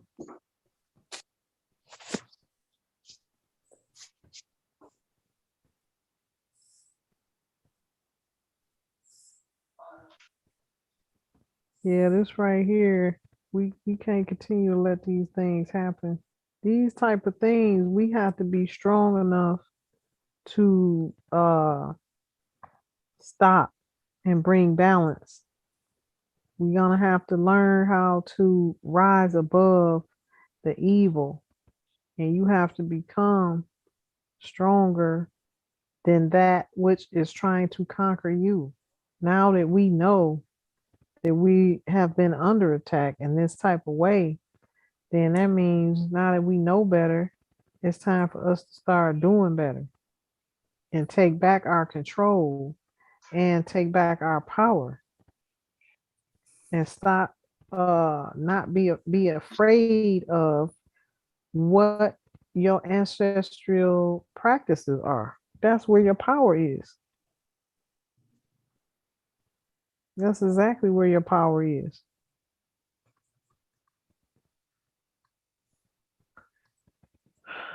So yeah, family, it's real out here. I just want y'all to be aware, be safe, and always look to the Most High and the ancestors for your power. Go within to invoke power and get answers. And by that, I know you will be all right.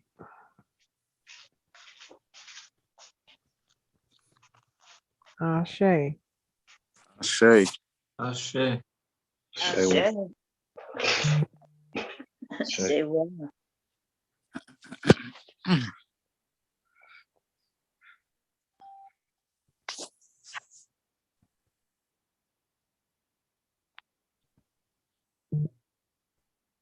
Somebody in the chat said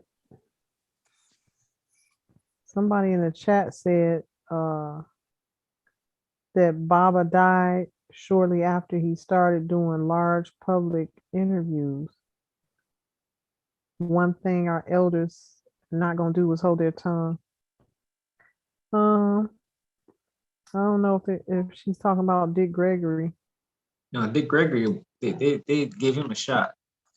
They took Dick Gregory out the same way they took out Dr. Khalid. Oh, that one hurt too. Yeah, they gave him aneurysm, so it was a shot. It was a female that set him up. Yeah, there's a female that he was with set him up, and well, there was, I guess, in his bed sleeping or whatever. I don't know. But they gave him the same shot that they gave Baba, Dr. Khalid and Dick Gregory, Baba Dick Gregory. They both died of aneurysms. And then that's after they both died, they came out, saying that the FBI has this new way to take people out. They shoot you with a dart gun, and within the dart gun, it gives you an aneurysm, and it can't be detected. These people so wicked. Yeah. They are so wicked. I'm telling you. These are the same ones I'm talking about. They walk around here in secret invisible cloaking suits, come up with all of the latest technology to try to commit war and domestic terrorism on the people of the land. The war has always been right here against us. But in time, it all will come out. Ashe family, this has been another edition of Imperial Lectures by Empress Ninti El Bey and Tribe. Peace and love till the next time. Ashe. Ashe.